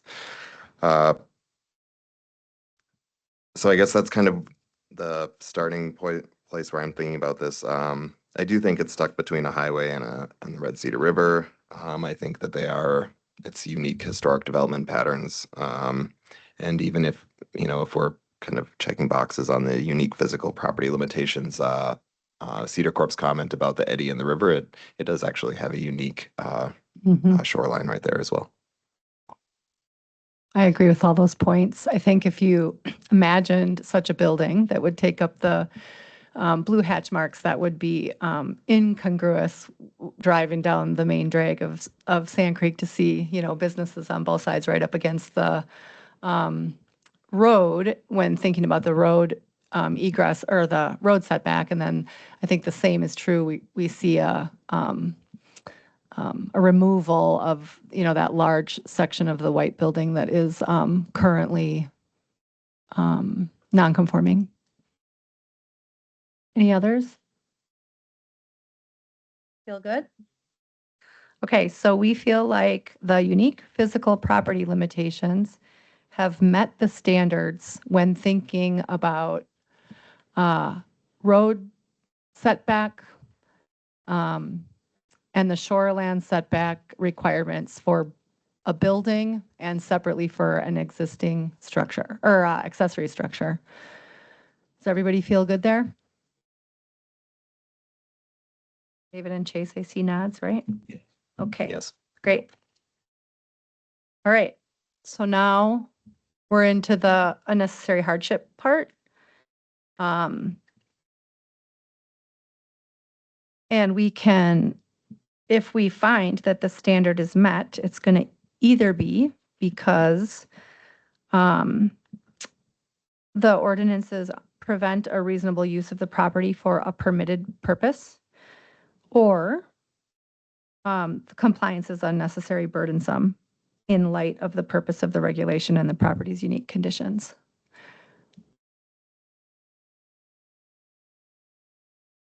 Just, I mean, just based on the last conversation, it is burdensome because they couldn't really put a building in that blue space to make it functional.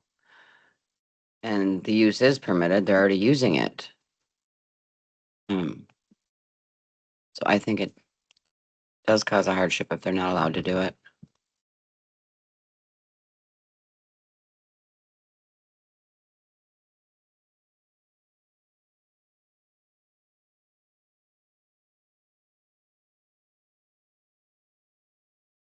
Just to take that groundwater. It's the first thing I saw with all those buildings and all those roof lines dumping right into the water, and to turn that where it goes into a rain garden, and that's something I'm pretty passionate about. So that to make it better.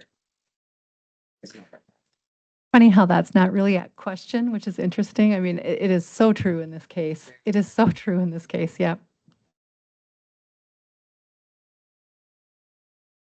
I would tend to agree that that we can certainly make the argument that it would make compliance unnecessarily burdensome in light of the purpose of the regulation and the property's unique conditions. I also thought about that purpose of the regulation. Certainly on the shoreland side, it's to protect the shoreland. But even though the total amount of impermeable area is increasing, they're decreasing by 75% the amount of untreated runoff. So I think that when we're considering the purpose of the regulation, it's actually an improvement. On the other side, if I think about the setback from the road, this is, this type of community is not what's envisioned when they are trying to tell a house to set back the 42 feet from the right of way. All the other buildings are exactly in that spot, and the current structure is also right there. So I'm not sure that that it makes sense when considering the purpose of the regulation to say that they shouldn't be able to build up to where all the other buildings are.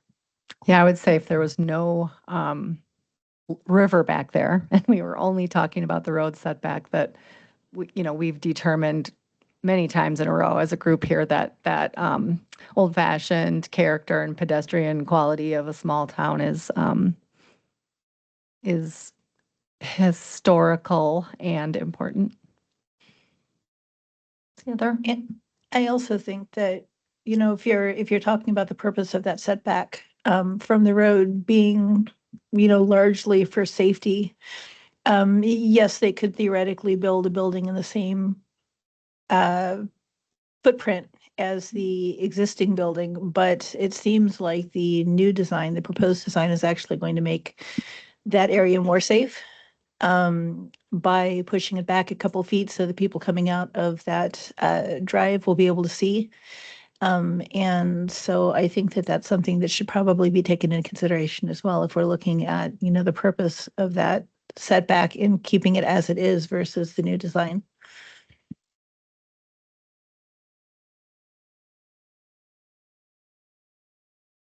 I'm glancing through the checklist here. So we've considered on this one, it says the board may consider practical site limitations, which we've done, existing development patterns. It also says whether reasonable alternatives exist. And I think that it sounds like a resounding no, unless we tell them to leave Dunn County and move on to Highway 53. And then also whether the hardship is self-created. And just to reference kind of what the applicant said, that automakers have changed their requirements on them, and also that vehicles themselves have changed in size and shape, and that neither of those things are a self-imposed hardship by the applicant. Excellent. Thanks for that.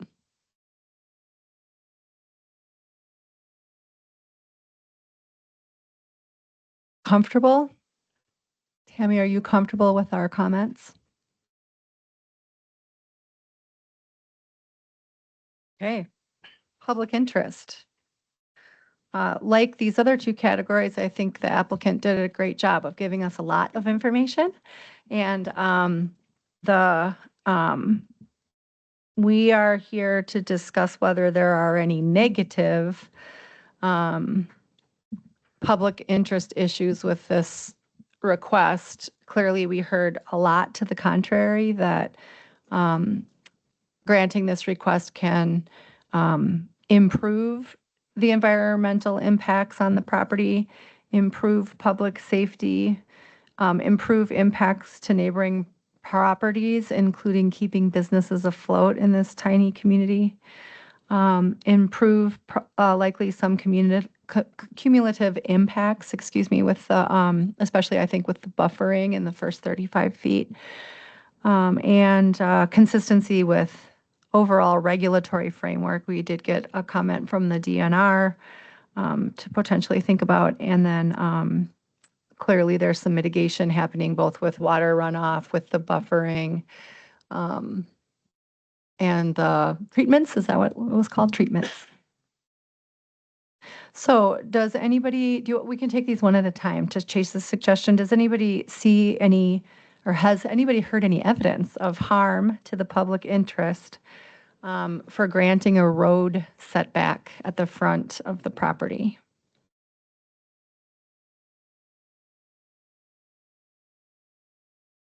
Feel good?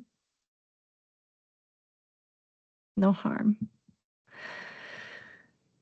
Did anybody hear any testimony or feel like we don't have enough testimony to think about harm to the public interest for the proposed setback of 50 feet for the building, the permanent building structure?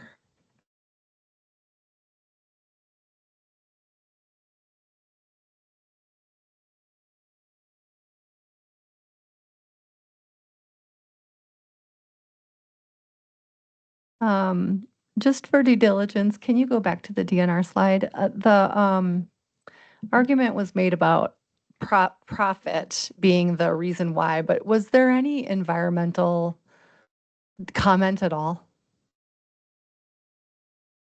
No, there was not. And I think the DNR was really trying to, her intent here was to make sure that the board, your decision wasn't based on or influenced by financial hardship, right? That's the key, is that, going into the record, we don't want the record to say, oh, they're great people. And we made the decision because they're great, great for the community, right? Your decision has to be physical, right? The site limitations.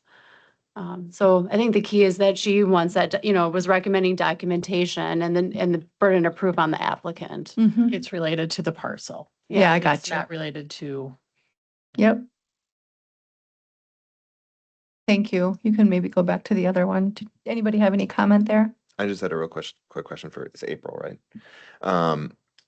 So for the unnecessary hardship of the applicant, we shouldn't be considering financial hardship or economic loss, but I assume that when considering impact to the community, that we could consider economic impact.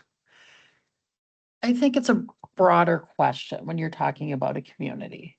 From my perspective, looking at it from a legal perspective, that's a broader question. How does it impact the community? Certainly the financials a piece of that, but I think to some of the testimony you heard today from other businesses, yes, there's a financial component, but it impacts the larger process.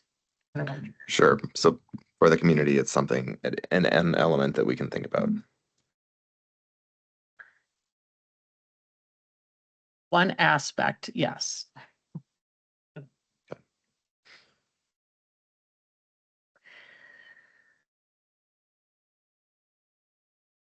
So do we see any harm to the public interest in granting a shoreline variance to 50 feet for the building?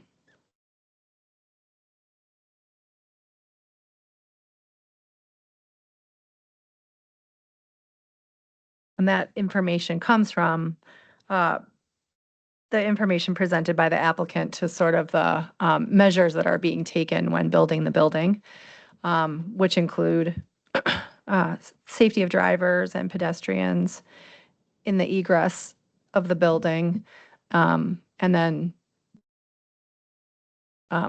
safety of the shoreland in regards to the treatments, water retention, the creation of the pond, etc. And actually, I think it's fair to say removal of parts of the non-conforming property that is encroaching all the way down to, is it past 35 right now?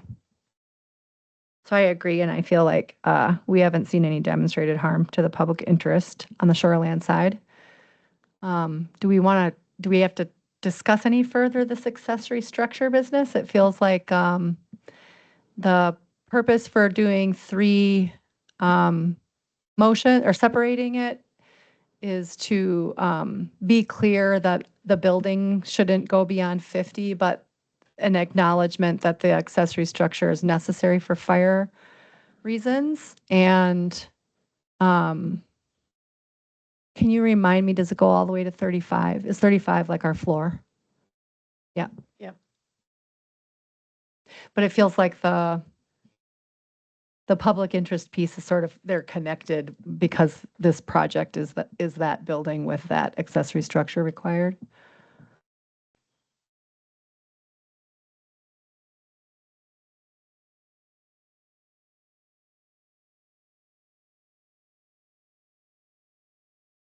This would be a time to ask any additional questions or make any additional statements. Otherwise, we can entertain any motions to address these variance requests.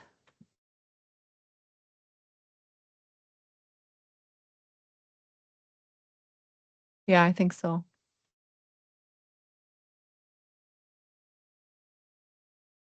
So I can start. Having found that we see these standards are being met, I would like to make a motion to approve the variance request, moving the roadside setback from 50, the current regulation to 0. Second by Lisa. Additional discussion? All in favor, say aye. Aye. Opposed? That motion passes. We want to take a stab at the second motion? I'll make a motion to decrease the shoreland setback requirement for principal structures from 75 feet to 50 feet. Does that sound right? I think so. Seconded by Heather. Any discussion? All in favor, say aye. Aye. Aye. Any opposed? Motion carries. And finally, a similar motion for accessory structures. Do it. I make a motion to change the setback for accessory structures from 75 feet to 35 feet for the walkway and decking. Second, I'll second it. we'll give it to David. Any discussion? All in favor, please say aye. Aye. Aye. And opposed? Motion passes. Okay, so that is our business item number 2. Shoo. Last in our agenda, do we have any requests for future agenda items at this time, Tammy? We might have an appeal to the zoning administrator's decision. So that might be coming if they request to expedite that request in June. Okay. Otherwise, that will likely come in July. Tammy, can you remind me, is there a fee for that or is it? Great question. Yes, we redid the fee reset. schedule and now we do have a fee for zoning appeals. Excellent. Anybody on the board have any agenda requests for education or anything else? Any other announcements? I do have an announcement. I'm just going to pass this out to the group. Comprehensive plan. I have to shamelessly plug my comprehensive plan project underway. We do have, we're nearing the end. We have a future land use map that's been developed throughout the county. So even our unzoned townships are reflected in this map. And we're going to have some outreach meetings coming up here in June. So there'll be opportunity for online input and to attend these in-person meetings. So I'm just going to pass this around to help get the word out. There's a nice QR code. You can get a link right to interactive maps online. And there's a table that supports our future land use descriptions, but really trying to think outside of the box and more kind of blended land uses instead of looking at the strict parcel of land use, thinking about flexibility into the future. So that's it in June. Otherwise, I have nothing else. I don't know if anyone else from the committee does. On a Menominee, we think we've nailed it for our future land use plan, and we are having a public meeting about it on the 25th of June. And there'll probably be snacks. But it was really interesting because our maps, we think we finally nailed down, and I believe one or two of us are gonna be going to the county one to see how they mesh. I think they do pretty well from all the input we got, so. Excellent. Thank you, Lisa. The date of our next meeting is Monday, June 15th, 2026 at 10:30. If there's anybody who knows they can't make it, please let us know. As sooner the better. I go on vacation the next day, so works for me so far. At this time, I'd like to adjourn. Thank you all for a nice long meeting.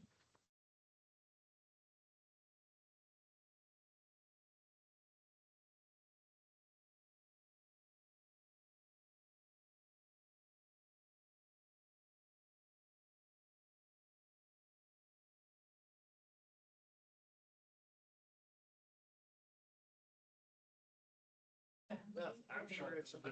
You were probably up.